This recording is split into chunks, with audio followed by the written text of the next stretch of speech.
Rio அப்படின்னாலே ஒரு entertainer, wholesome அப்படின்னு இருந்த ஒரு image. But your recent film which is Aan Paavam Pollathathu நிறைய பேருக்கு especially women can get offended. Why the risk again? இப்போ ஒரு ஹீரோ அப்படின்னா 6 feet tall, குட் லுக்கிங், இந்த மாதிரி ஃபீச்சர்ஸ் எல்லாம் இருக்கணும் அப்படிங்கிறது. இந்த ஒரு தாட் வந்து உங்களோட கரியர்ல அஃபெக்ட் ஆகியிருக்கா? நான் ஆங்கரிங் ட்ரை பண்ணும்போது ஆன் மை ஃபேஸ் சொல்லியிருக்காங்க, பல்லி மாதிரி இருக்கு தம்பி, சும்மா எப்படிப்பா ஃப்ரேமில் உன்னை காட்டுவோம். Why did you continue? ரூமுக்கு வருவாங்கல்ல பசங்களாம் வருவானுங்களா, வந்து என்னடா இவ்வளோ சின்ன ரூமில் இருக்க, நீ ஏதோ பயங்கரமாக சம்பாதிக்கிறேன்னு நினச்சேன் அப்படின்னா திரும்பி பார்த்து படா அப்படின்னு தான் சொல்லணும். நான் என் அம்மா அப்பாவை நினச்சி ரொம்ப பெருமையாக சொல்கிறது, ரொம்ப கஷ்டப்பட்டாங்களே தவிர எனக்கு கடன் ஒன்று வைக்கவே இல்லை. நாங்கள் குடிசை வீட்டில் இருந்தோம், கான்கிரீட் வீடு கட்டணுன்றதுக்காக நான் கடன் வாங்கினேன். கடன் அப்படின்றது எல்லாமே நான் வாங்கினேன். அந்த பேர்டன் வந்து என் அம்மா அப்பா என் மேலே போட்டது கிடையாது. நீங்கள் அந்த ஸ்டேட்டில் இருக்கிறதுனால ஒருத்தனுக்கு ஆக்டர் ஆகணும் அப்படின்னு ஆசை இருந்துச்சுன்னா இதை ட்ரை பண்ணுன்னு சொல்லுவீங்களா, இல்லை வேணாண்டா இது ரொம்ப அன்சர்டனான ஒரு ஃபீல்டுன்னு நீங்கள் சொல்லுவீங்களா? Actually one thing, you did a very risky thing which is getting into Bigg Boss. It is designed to get your brutal side out of you. அந்த ஷோக்குள்ள போனால் இப்படி ஆயிரும்னு சொல்லி ஒன்று சொல்கிறாங்கல்ல, அதுதான் என்ன அந்த ஷோக்கு போகணும்னு தோணுச்சு. ஸ்டார்டமை ப்ரையாரிட்டைஸ் பண்ணுவீங்களா இல்லை பர்ஃபார்மன்ஸை ப்ரையாரிட்டைஸ் பண்ணுவீங்களா? ஸ்டார்டம்னு சொல்லிட்டு அதுக்கு ஒரு க்ரைட்டீரியாஸ் இருக்குல்ல, அதுக்காக நான் ஒர்க் பண்ணுறேன்னா அப்படின்னு கேட்டால் இல்லை. ஓகே, இவ்வளோ நேரம் நீங்கள் கேட்டிங்களா, நான் கேட்குறேன் ஸ்டார்டம்னா என்ன, எது stardom?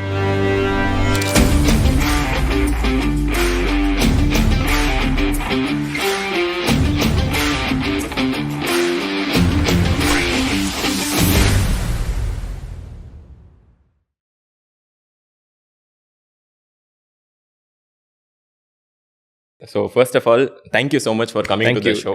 It really thanks for having me here. எனக்கு மாகா பண்ணாவோட பண்ண இன்டர்வியூ பார்த்தேன். அவர் அவ்வளோ ஓப்பன் அப் ஆகி நிறைய பேசுகிற ஆள் கிடையாது. ஷோஸில் ஓகே, பட் ஒரு இன்டர்வியூவில் வந்து அவர் அவ்வளோ பேச மாட்டார். ஓகே, அது பார்க்கும்போது நல்லா இருந்துச்சு. Thank you so much.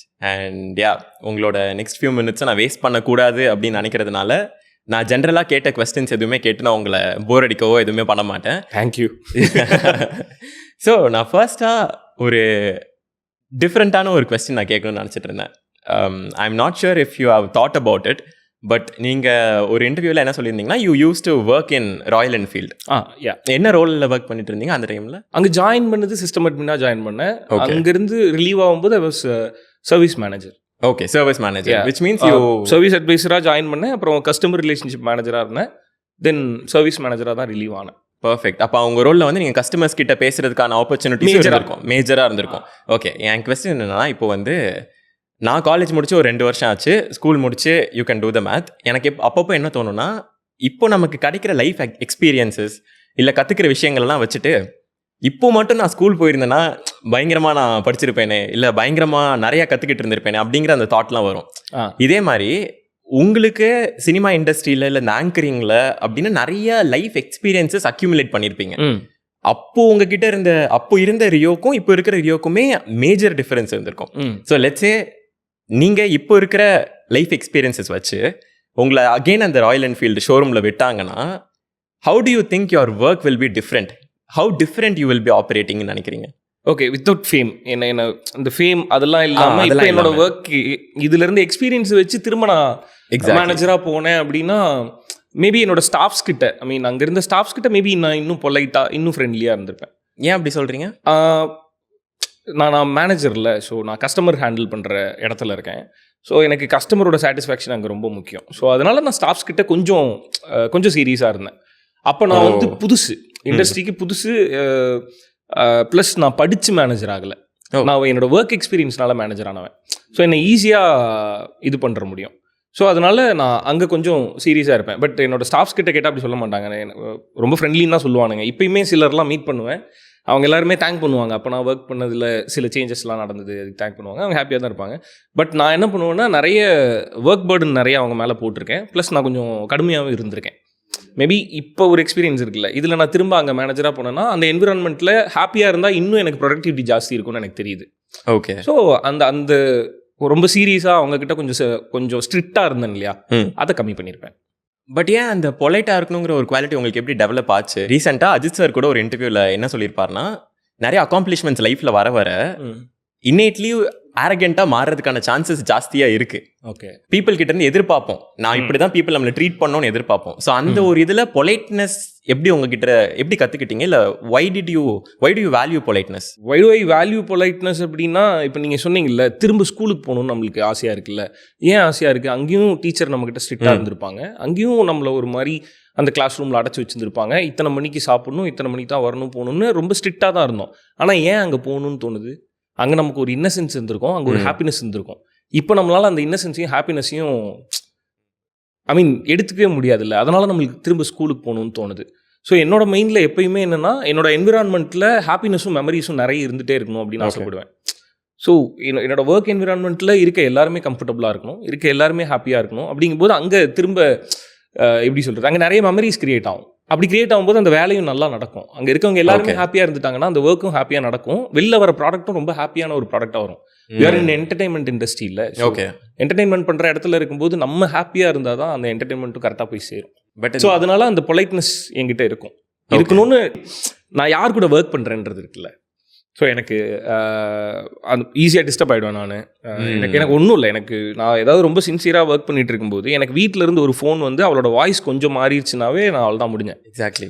அதுக்கப்புறம் அது போய் பேசி சமாதானப்படுத்தி சரி பண்ணிட்டு வந்து தான் என்னால் திரும்ப வேலையை கண்டினியூ பண்ண முடியும். இல்லைனா என் ஃபோக்கஸ் ஃபுல்லாக அந்த பக்கம் திரும்பிடும், ஒர்க்கில் இருக்கு. ஈவன் நவ் இப்போயும் தான். இப்போ எனக்கு வீட்டில் இருந்து ஒரு ஃபோன் வந்துச்சுன்னா முடிஞ்சு. என்ன எதுன்னு கரெக்டான காலாக இருந்ததுன்னா ஓகே, இல்லை ஏதோ அங்கே பிரச்சனை, வீட்டில் ஏதோ இதாக இருக்குது, நான் உடனே போகணும் அப்படின்ற மாதிரி இருந்துருச்சுன்னா சம்டைம்ஸ் இதை கால் ஆஃப் பண்ணிட்டு போவேன். சம்டைம்ஸ் என்ன பண்ணுவேன்னா ஒரு 10 மினிட்ஸ் உங்கள்கிட்ட டைம் வாங்கிப்பேன், ஒரு 10 மினிட்ஸ் கொடுங்க அப்படின்ட்டு போயிட்டு நான் ஹேண்டில் தட் ஒரு ஃபோன் கால், அது முடிச்சுட்டு வந்து அது கண்டினியூ. ஓகே. இப்போயுமே ஷூட்டிங்கில் இது பண்ணுவேன் நான். ஸோ திரும்பி வரோம்ல, திரும்பி வரும்போது இங்கே இருக்க ஆட்கள் யாருன்றது ரொம்ப முக்கியம்.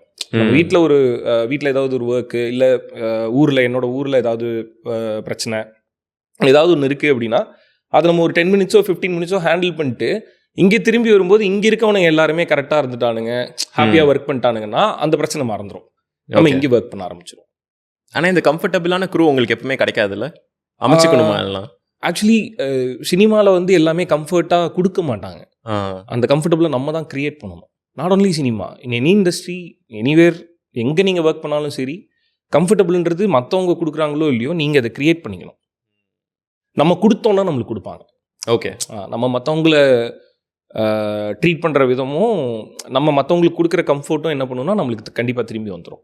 ஓகே, இப்போ ஒருத்தவங்களை கம்ஃபர்டபுளாக ஃபீல் பண்ணுறதுக்கு திங்ஸ் ஐ நோ மேபி அவங்கள அப்ரிஷியேட் பண்ணுறது அப்பப்போ, ஆர் அக்னாலஜிங் தேர் ஒர்க், இதை தாண்டி to you practice anything? I respect everybody. எல்லாருமே ரெஸ்பெக்ட் பண்ணுவேன். அவங்களோட ஒர்க்கை வச்சோ அவங்களோட கேட்டகரிஸ் பண்ணியோ ரெஸ்பெக்ட்லாம் கிடையாது. என்கிட்ட என்னோட அசிஸ்டண்ட்டுக்கு என்ன மரியாதை கொடுக்குறனோ அது வந்து அசிஸ்டன்ட் டைரக்டருக்கும் இருக்கும், டைரக்டருக்கும் இருக்கும், ஈக்குவலி இருக்கும். டைரக்டருக்கு ஒரு படி மேலே, என்னோட அசிஸ்டண்ட்டுக்கு ஒரு படி கீழே, அப்படி இருக்காது. எல்லாருக்குமே ஈக்குவல் ரெஸ்பெக்ட் இருக்கும். அப்போ ஈக்குவலி எல்லாருமே எனக்கு அதே ரெஸ்பெக்ட் கொடுப்பாங்க. Very good quality. அண்ட் நீங்கள் வந்த பிளேஸ் வந்து யார் ஃப்ரம் ஈரோடு இல்லையா? நான் இப்போ ரீசெண்டாக கூட என்னோட ஃப்ரெண்டு கல்யாணம் நடந்துச்சு ராசிபுரமில், அவனோட கல்யாணம் நடந்துச்சு, அங்கே போயிட்டு வந்தேன். அந்த ஊரில் எனக்கு ரொம்ப பிடிச்ச ஒரு விஷயம் என்னன்னா, அந்த ஓவரால் அந்த ரீஜியன்லேயே ஒவ்வொரு ஊரும் ஒவ்வொரு பிஸ்னஸ்க்கு ஒரு பேர் போனதாக இருக்குது. இப்போ திருச்செங்கோடுனா ரிக்கு பண்ணுறாங்க அந்த தொழில், இல்லைனா விவசாயம் ஒரு பக்கம் பண்ணுறாங்க, இல்லை கோழி பண்ணை ஒரு பக்கம் வச்சுருக்காங்க. அவங்க எல்லாருமே ஏதாவது தொழில் பண்ணணும் தான் இருக்காங்க அந்த பீப்புளே. அண்ட் உங்களோட ஜேர்னியில் வந்து you mentioned you wanted to be an anchor. எப்படி உங்களுக்கு வந்து அந்த தொழில் பக்கம் இன்ட்ரெஸ்ட் இல்லையா, இல்லை வேற சைடு போகலான்னு நினச்சிங்களா? அது why Rio didn't become incline to some business side நீங்கள் போகல அப்படிங்கிறது? எனக்கு இன்ட்ரெஸ்ட் இருந்தது. ஓகே, எனக்கு பிஸ்னஸ் பண்ணணுன்ற இன்ட்ரெஸ்ட்லாம் நிறைய இருந்தது. பட் அது எல்லாமே ஒன்றும் இல்லை, இந்த ட்ரீமுக்கும் ப்ராக்டிக்கலாக என்ன பண்ண முடியுன்றதுக்கும் ஒரு பெரிய கேப் இருக்குல்ல, அதை புரிஞ்சுக்கிட்டோம்னாவே போதும். ஸோ எனக்கு ட்ரீம் நிறைய இருந்தது. பட் என்னோட ப்ராக்டிக்கல் என்விரான்மெண்ட் என்னன்றது எனக்கு தானே தெரியும். எனக்கு வந்து அந்த டைமில் இந்த காலேஜ் போகிற டைமில் வந்து எனக்கு ப்ரௌசிங் சென்டர் வைக்கணும்னு ஆசை இருந்தது.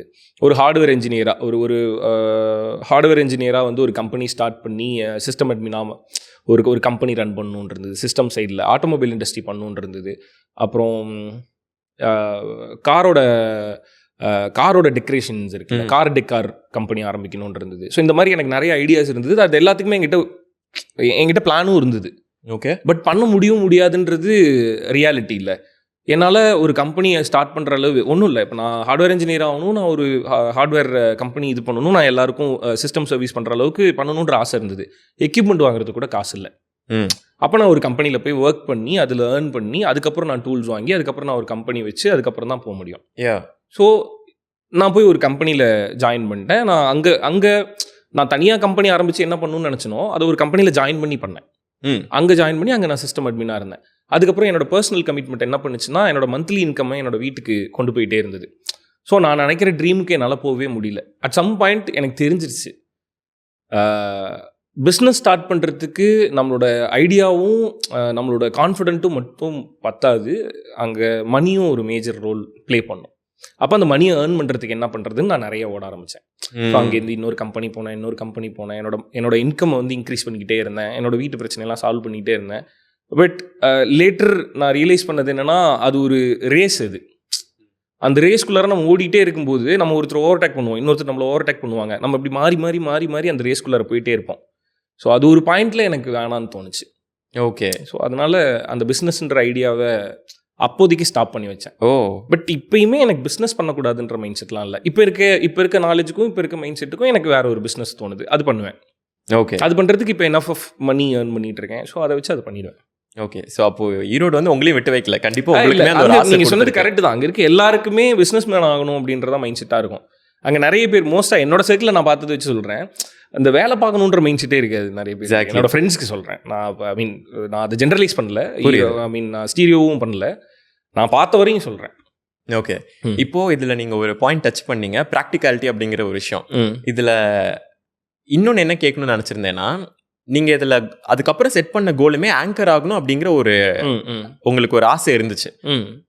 இப்போ இந்த ஆங்கர் ஆகணுங்கிற ஆசை வந்து உங்களால் ஆக்டர் ஆக முடியாது, இல்லை ஆக்டர் ரொம்ப அன்ரீச்சபிளாக ஃபீல் ஆனதுனால ஆங்கரிங் வந்து ரீச்சபிளாக ஃபீல் ஆச்சுன்னு நினைக்கிறீங்களா? இல்லை ஏன் அதை டார்கெட்டாக வச்சிங்க?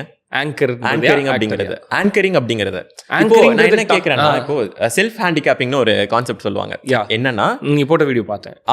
அதான். ஸோ அதுதான் இங்க இப்போ நிறைய பேருக்கு ஆக்டர் ஆகணும்னு ஆசை இருக்கும், பட் ஆனா ரொம்ப அன்ரீச்சபிளா ஃபீல் ஆகும். கோடியில ஒருத்தன் கம்மியறது. ஸோ நான் இங்க வரைக்கும் நான் போய்க்கிறேன், எனக்கு போதும் அப்படின்னு ஆங்கரிங் போனதா, இல்லை you always wanted to be an anchor? இல்லை, நான் ஸ்டார்ட் பண்ணும்போது ஆங்கர் ஆகணும்னு ஸ்டார்ட் பண்ணல. என்னோட சினிமாக்குள்ளார ஸ்டார்டிங் பாயிண்ட்னு பார்த்தா நான் டிவியில் வரணுன்ற பேசிக் ஐடியாலஜி மட்டும்தான். ஓகே. ஆங்கர் ஆக்டர்ன்ற கேட்டகரியே கிடையாது. ஓகே. நான் டிவியில் வந்தால் போதும் அப்படின்னு ஸ்டார்ட் பண்ணதான். வந்ததுக்கப்புறம் அங்கே எக்ஸ்ப்ளோர் பண்ணுவோம்ல. ஓகே. ஒரு இடத்துக்கு போகிறோம், ஒரு விஷயத்தை நம்ம ட்ரை பண்ணிட்டு இருக்கோம் அப்படின்னா அங்கே வெறும் ட்ரை மட்டும் பண்ணிட்டு இப்போ என்கிட்ட என்ன இருக்கோ அதை போய் கொட்டிட்டு மட்டும் வரக்கூடாது, அங்கேருந்து ஏதாவது எடுத்துகிட்டு வரணும். அப்போ அதுக்கு பேர் தான் லேர்னிங். இப்போ நான் என்கிட்ட ஒன்று இருக்குது, நான் போகிறேன், ஒரு ட்ரை ஒன்று பண்ணேன். ஃபஸ்ட்டு சகலகலாவல்லவன் ஒரு காம்படிஷனில் ட்ரை பண்ணேன். ஸோ அங்கே ட்ரை பண்ணும்போது அது ஒரு multi talented hunt show. So அங்கேருந்து ஒவ்வொரு ரவுண்டாக போகும்போது அடுத்து என்னன்ற ஒரு கொஸ்டின் இருந்துகிட்டே இருக்கும்ல. ஸோ அங்கே சம்வேர் எனக்கு தோணுது என்னென்னா, சரி ஆங்கரிங் ட்ரை பண்ணுவோம் அப்படின்னு தோணுச்சு. பட் அந்த செமிஃபைனலில் வந்து ரிஜெக்ட் ஆகி வெளில வந்ததுக்கப்புறம் எனி ஆடிஷன், இதுக்கப்புறம் நான் எந்த ஆடிஷன் போனாலுமே அங்கே வின் பண்ணணுன்ற மூடில் ஃபிக்ஸ் ஆகிக்கிட்டேன். அப்படி நான் ஃபஸ்ட்டு செலக்ட் ஆனது ஆக்டிங்க்கு தான். புதிய முகம்ன்ற காம்படிஷனில் வின் பண்ணி நான் ஆக்டிங் தான் ஃபஸ்ட்டு போனேன். பட் இந்த ட்ராவல் இருக்குல்ல, இந்த ட்ராவலில் எனக்கு என்ன வரும், எனக்கு எது கான்ஃபிடென்ட்டாக இருக்குது அப்படின்னு ஒன்று இருக்குல்ல, அது எனக்கு ஆங்கரிங் தோணுச்சு. ஓகே, ஆங்கரிங் பண்ணால் என்னால் கரெக்டாக பண்ண முடியும், நான் கான்ஃபிடென்ட்டாக பண்ணுவேன், ஸோ அதுதான் எனக்கு வேணும் அப்படின்றத சினிமாக்குள்ளே வந்ததுக்கப்புறம் டிசைட் பண்ணது. ஐ மீன் ஒரு ட்ரை கொடுத்ததுக்கப்புறமேட்டு டிசைட் பண்ணது. ஓகே. ஸோ அப்படி ஆங்கரிங் சூஸ் பண்ணேன். அதில் ஒரு மாதிரி ரொம்ப நல்லா போச்சு. ஆனால் அந்த ஆக்டிங்ன்றது நம்மளை எப்படி சொல்கிறது, அது ஃபஸ்ட்டு அதில் தானே டைட்டில் வின் பண்ணி வந்தோம். ஃபஸ்ட்டு ஸ்டெப்பு, ஃபஸ்ட்டு வின்னிங்னு பார்த்தா ஒரு ஆக்டராக தான் நான் வின் பண்ணேன் கனா காணும் காலங்களுக்கு. ஸோ ஆங்கரிங் வேணும்னு டிசைட் பண்ணேன். அதில் ஒரு மாதிரி நல்லா போய்ட்டு இருந்துச்சு, ஒரே இதை ஃபேன்ஸ் ஃபாலோயிங்கு, ஒரு மாதிரி ஒரே இதை சக்ஸஸ் ஃபீலிங்கு, அவார்ட்லாம் வருது, ஜாலியாக இருக்குது. அடுத்து அப்படின்னு ஒரு கொஸ்டின் வரும்ல, அதுக்கப்புறம் தான் ஆக்டர்ன்னு டிசைட். ஓகே, அதுக்கப்புறம் தான் ஆக்டிங் டிசைட் பண்ணேன். Make sense. லிட்டரலாக லைஃப் வந்து உங்களுக்கு ஒவ்வொரு ஸ்டெப் எடுக்க நெக்ஸ்ட் ஸ்டெப் வந்து அப்பியர் ஆக நீங்கள் கிளைம் பண்ணி போயிட்டு இருந்திருக்கீங்க இல்லையா? இப்போது இதில் நீங்கள் டச் பண்ண ஒரு விஷயம், நீங்கள் ஆங்கர் ஆகணுங்கிறப்போவே not just an anchor, but Vijay டிவியில் ஆங்கர் ஆகணுங்கிறதுமே உங்களுக்கு ஒரு பெரிய கனவாக இருந்துச்சு. ஆமாம். அண்ட் இன்னுமே நிறைய பேருக்குமே அது ஒரு கோலாக இருக்குது, விஜய் டிவியில் ஒரு ஆங்கர் ஆகணும் அப்படிங்கிறது. ஸோ ஒன்ஸ் யூ ரீச்டு தேர், இவ்வளோ எஃபர்ட்ஸ் வந்து இந்த பிளேஸ்க்கு வர்த் அப்படின்னு தோணுச்சா இல்லை அவ்வளோ பெருசா இல்லையே அப்படிங்கிற மாதிரி உங்களுக்கு தோணுச்சா? நான் ஃபஸ்ட்டு கனகானம் காலங்கள் முடிஞ்சோடனே விஜய் டிவி கேட்டை தான் தட்டிக்கிட்டே இருந்தேன். எனக்கு இங்கே ஹோஸ்ட் பண்ணணும், எனக்கு சான்ஸ் கொடுங்க அப்படின்னு நிறைய கேட்டு அது நடக்கவே இல்லை. அதுக்கப்புறம் சன் மியூசிக்கில் கிடச்சிது, நான் போனேன். திரும்ப இங்கே வரும்போதுமே எனக்கு வந்து ஹோஸ்டிங்க்கு சான்ஸ் தரல. நான் திரும்ப விஜய் டிவியில் சரவணன் நடிக்கும்போது நான் கேட்டேன், நான் ஹோஸ்ட் பண்ணுறேன், ஷோஸ் கொடுங்க அப்படின்னு கேட்டேன். அப்பயும் எனக்கு இது கரெக்டாக நடக்கவே இல்லை. தானாக கேட்டாங்க என்கிட்ட, உனக்கு ஒரு ஷோ பண்ணியிருக்கோம் அப்படின்னு சொல்லிட்டு அந்த ஷோவை எக்ஸ்பிளைன் பண்ணாங்க. அந்த ஷோ எனக்கு ரொம்ப பிடிச்சிருந்துச்சி. ஆனால் அந்த ஷோ வந்து நான் விஜய் டிவி வந்ததுக்கப்புறம் எனக்கு வரல. நான் சன் மியூசிக்கில் இருக்கும்போது ட்ரை பண்ணிட்டு இருந்தேன் இல்லையா, அப்போவே அதுக்கான பிபிடிலாம் போட்டு அப்போவே என்கிட்ட காமிச்சிட்டாங்க. பீட்டர்னு ஒரு அண்ணா, அவர் தான் ரெடி ஸ்டடி போவோட கிரியேட்டர். ஸோ பீட்டர் அண்ணா வந்து நான் சன் மியூசிக்கில் இருக்கும்போதே என்னை கூப்பிட்டுட்டு இருந்தார், நீ வந்துரு இந்த ஷோ நீ பண்ணு அப்படின்ட்டு. பட் அதுக்கப்புறம் அந்த ஷோ சாங்ஷனாகவே இல்லை. ஸோ இது ஒரு ட்ராவல், இது ஒரு ப்ராசஸ். நான் ரொம்ப டீப்பாக எக்ஸ்பிளைன் பண்ணனா கன்ஃபியூஸ் ஆகும் உங்களுக்கு. ஏற்கனவே இந்த ஷோ பண்ணலான்னு ஒரு ஷோ இருந்தது, ஆனால் அப்பயும் எனக்கு கிடைக்கவே இல்லை. அது தள்ளி போயிட்டே இருந்தது. சரி, நான் விஜய் டிவிக்குள்ளார வரேன், சரவணன் நடிக்கிறேன். அப்போ என்னை கூப்பிட்டு அந்த ஷோ ஓகே ஆகிடுச்சுடா, நீ தான் பண்ண போகிற அப்படின்னோடனையும் அது ஒரு சாட்டிஸ்ஃபேக்ஷன் இருக்குல்ல, அதுதான் மேஜர் ரோல் பண்ணுமே தவிர இதுக்காக என்ன இது அப்படின்னு அந்த தாட்டுக்குள்ளெல்லாம் போகவே மாட்டேன். நான் ரொம்ப பேட்லி இது எனக்கு வேணும்னு ட்ரை பண்ணிருப்பேன்ல, அப்போ அது கிடைக்கும்போது அது இவ்வளோண்டு கிடைச்சாலும் பரவாயில்ல, இவ்வளோ பெருசாக கிடைச்சாலும் பரவாயில்ல, கிடச்சிருச்சுன்னு பயங்கரமாக ஹாப்பி ஆகிடும் நான். ஓகே, ஸோ நான் பயங்கர செலிப்ரேட் பண்ணிட்டுருந்தேன். அந்த ஒரு மொமெண்ட் அந்த ஷோவே நான் செலிப்ரேட் பண்ணி தான் பண்ணேன், ஹாப்பியாக பண்ணேன், முடிகிற வரையும் ஜாலியாக பண்ணேன். நைஸ். அண்ட் இப்போ நீங்கள் மென்ஷன் பண்ணும்போது உங்களோட சன் மியூசிக் டைமை பற்றி கூட நீங்கள் சொன்னீங்க, கரெக்டாக? நான் ஃபர்ஸ்ட்டு உங்களை எனக்கு தெரிய வந்ததுமே அந்த டைமில் தான். பட் அப்போது உங்களை பற்றி எனக்கு நிறையா தெரியாது. ஆனால் ஓகே, சன் மியூசிக்கில் இந்த ஒரு விஜே இருக்காங்க, உங்கள் கூடவே இருக்கிற ஒரு டேக் வந்து நிறைய கேர்ள்ஸ் ஃபாலோவிங் உங்களுக்கு இருக்குது அப்படிங்கிற ஒரு டேக் அப்போ இருந்துச்சு. ஆனால் யூ ஆல்சோ மென்ஷன்ட் அந்த டைமில் மேபி உங்களுக்கு லெட்ஸே மில்லியன்ஸ் ஆஃப் பீப்புளுக்கு உங்களுக்கு தெரிஞ்சிருக்கலாம், ஆனால் உங்கள் பாக்கெட்டில் அவ்வளோ இருந்திருக்காது, கரெக்டாக? அந்த ஒரு டிசனன்ஸ் எப்படி பார்த்தீங்க? நமக்கு வந்து இப்போ என்ன ஆகும்னா, உங்களை பார்த்த உடனே இவ்வளோ பாப்புலராக இருக்கான், நிறைய சம்பாதிப்பான் அப்படின்னு ஒரு இல்யூஷன் ஆஃப் சக்ஸஸ் கிரியேட் ஆகும். ஆனால் நீங்கள் மீன்வைல் அடுத்த மாதம் என்ன பண்ணுறதுன்னு ஃபிகர் அவுட் பண்ணிட்டு இருப்பீங்க. ஸோ அதை எப்படி ஹேண்டில் பண்ணீங்க? அது நான் வளர்ந்த விதமே அதுன்றனால எனக்கு இது பிரச்சனையாக தெரில. சின்ன வயசுலேருந்தே நம்ம வீட்டில் ஒரு பிரச்சனையை ஃபேஸ் பண்ணிக்கிட்டே இருந்திருப்போம். அங்கே ஒரு காசு பிரச்சனை இருந்துகிட்டே இருக்கும், கஷ்டம் இருந்துகிட்டே இருக்கும். அப்படிங்கும்போது நம்ம வாழ்க்கையில் நம்ம ட்ரீமில் நம்ம கனவுல கூட நினச்சி பார்க்க முடியாத அளவு சந்தோஷம்லாம் வரும்போது காசு ஒரு பிரச்சனையாக தெரியவே தெரியாது. லிட்டரலி இப்போ மாதம் வாடகை கட்டுறதுக்குலாம் காசே இருக்காது. ஆனால் அங்கே ஒன்றும் உட்காந்து காசு இல்லையே என்ன பண்ண அப்படின்ற அந்த சோகம்லாம் இருக்காது. ஓகே, எப்படி சொல்கிறது, என்ன பண்ண போகிறோம், அடுத்த மாதம் அடுத்த வேலை சாப்பாடுக்கு என்ன பண்ண போகிறோம் அப்படின்ற பிரச்சனையிலலாம் இருந்து நான் வெளியே வந்துட்டேன். சன் மியூசிக்கில் இருக்கும்போது எனக்கு கரெக்டான ஒரு ஏர்னிங் இருக்குது, என்னால் கரெக்டாக அதை மேனேஜ் பண்ண முடியுது. சம்வேர் வீட்டு பிரச்சனை அது இதுன்னு சொல்லிட்டு நம்ம கொடுத்துட்டோன்னா வாடகை கட்டுறதுக்கு இல்லை இதுக்கு காசு இல்லை அந்த மாதிரி இருக்கும். ஸோ நான் அந்த சோகத்தை கொண்டு போய் நான் அவ்வளோ கஷ்டப்பட்டு அடைஞ்ச அந்த சந்தோஷத்தை விட்டு கொடுக்க முடியாது இல்லை. ஸோ அதனால் இந்த பிரச்சனைலாம் இருக்கும், ஆனால் ஹாப்பியாகவே தான் வந்துட்டுருப்பேன். ஸோ யுவர் ஆனால் ரொம்ப கஷ்டமாக இருக்கிறது என்ன இருக்கும்னா, வந்து பார்த்துட்டு ரூமுக்கு வருவாங்கல்ல, பசங்களாம் வருவானுங்களா, வந்து பார்த்துட்டு என்னடா இவ்வளோ சின்ன ரூமில் இருக்க, நீ ஏதோ பயங்கரமாக சம்பாதிக்கிறேன்னு நினச்சேன் அப்படின்னா திரும்பி பார்த்து வடா அப்படின்னு தான் சொல்லணும்னு தோணும்.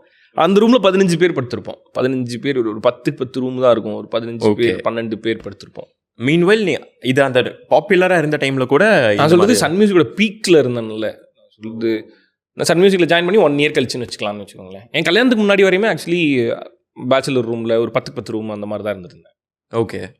அண்ட் உங்களோட லோன்ஸ் இல்லை ஃபேமிலி ரெஸ்பான்சிபிலிட்டிஸ் இதை பற்றியுமே நீங்கள் ஷேர் பண்ணியிருந்திருக்கீங்க. You took care of everything அப்படிங்கிறது. இப்போவுமே நான் ஒரு ஸ்டார்ட் பார்த்தேன், அதில் 40% தமிழ்நாடு ஹவுஸ் ஹோல்டு வந்து இன்னும் டெட்டில் இருக்காங்க நிறையா பேர். ஸோ இது வந்து ஒரு காமனான ஒரு ஃபீலிங், கடன் கட்டுறது, அம்மா அப்பாவோட கடனை ஒரு பையன் கட்டுறது அப்படிங்கிறது.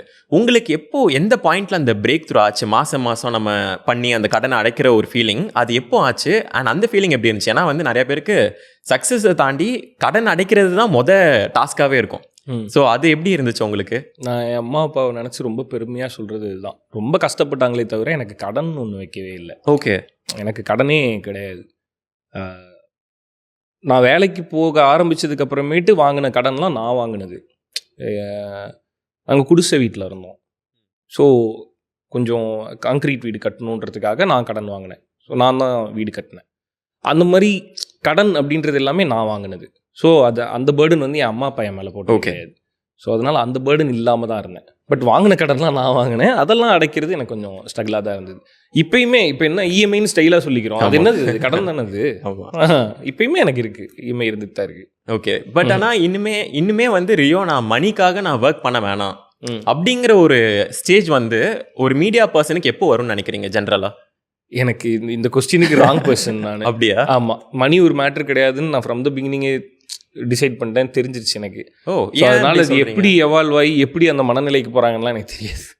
ஆனால் ஆனஸ்ட்லி இப்போது நீங்கள் ஒரு ஃபேமிலியிலேருந்து வந்திருப்பீங்கன்னா அந்த ஃபேமிலியுமே மணியை ப்ரையாரிட்டைஸ் பண்ணியிருப்பாங்களே, ஏன்னா வேணுங்கிறத தாண்டி தேவைப்பட்டிருக்கோம்ல. சின்ன வயசுலேருந்தே அந்த ப்ரையாரிட்டைஸ் பண்ணி அந்த காசு வச்சு நிறைய பேர் ஒரு பேர்டனும் ஒரு ப்ரெஷரும் என் மேலே போட்டுகிட்டே இருந்தனால எனக்கு அது மேலே இன்ட்ரெஸ்ட் இல்லை. எனக்கு ரொம்ப தேவைப்பட்டது ரெஸ்பெக்ட் தான், அந்த மரியாதை தான். ஸோ அதனால் அதை ஏர்ன் பண்ணுறதுக்கு தான் எனக்கு ஆசையும் இதுவுமே தவிர மணி இல்லை. அதை ரொம்ப ரொம்ப ஓப்பனாக சொல்லணுன்னா, மணி தூக்கி லெஃப்ட்டில் வச்சிட்டிங்கன்னு வச்சுக்கோங்களேன், ஒரு மாதிரி ஹாப்பியாக இருக்கும். அது வச்சு என்ன பண்ண போகிறோம்? மீறி போனால் 3 வேளை சாப்பிடணும், உங்களோட மந்த்லி ரன்னு அந்த மாதிரி தேவைகளுக்கு தான் காசே தவிர நீங்கள் சந்தோஷமாக இருக்கிறதுக்கு காசு தேவையில்லை. அதை வச்சு நீங்கள் என்ன வேணால் பண்ணலாம், பார்ட்டி போகலாம், எவ்வளோ வேணால் செலவு பண்ணலாம், என்ன வேணால் ஹாப்பியாக இருக்கலாம். பட் அதை தாண்டி இந்த ரெஸ்பெக்ட் இருக்குல்ல, அதுதான் உங்களை இது பண்ணும். ஸோ எனக்கு ஸ்டார்டிங்லேருந்தே அது தேவைப்பட்டனால எனக்கு காசு மேலே பெருசாக ஈடுபாடு இல்லை.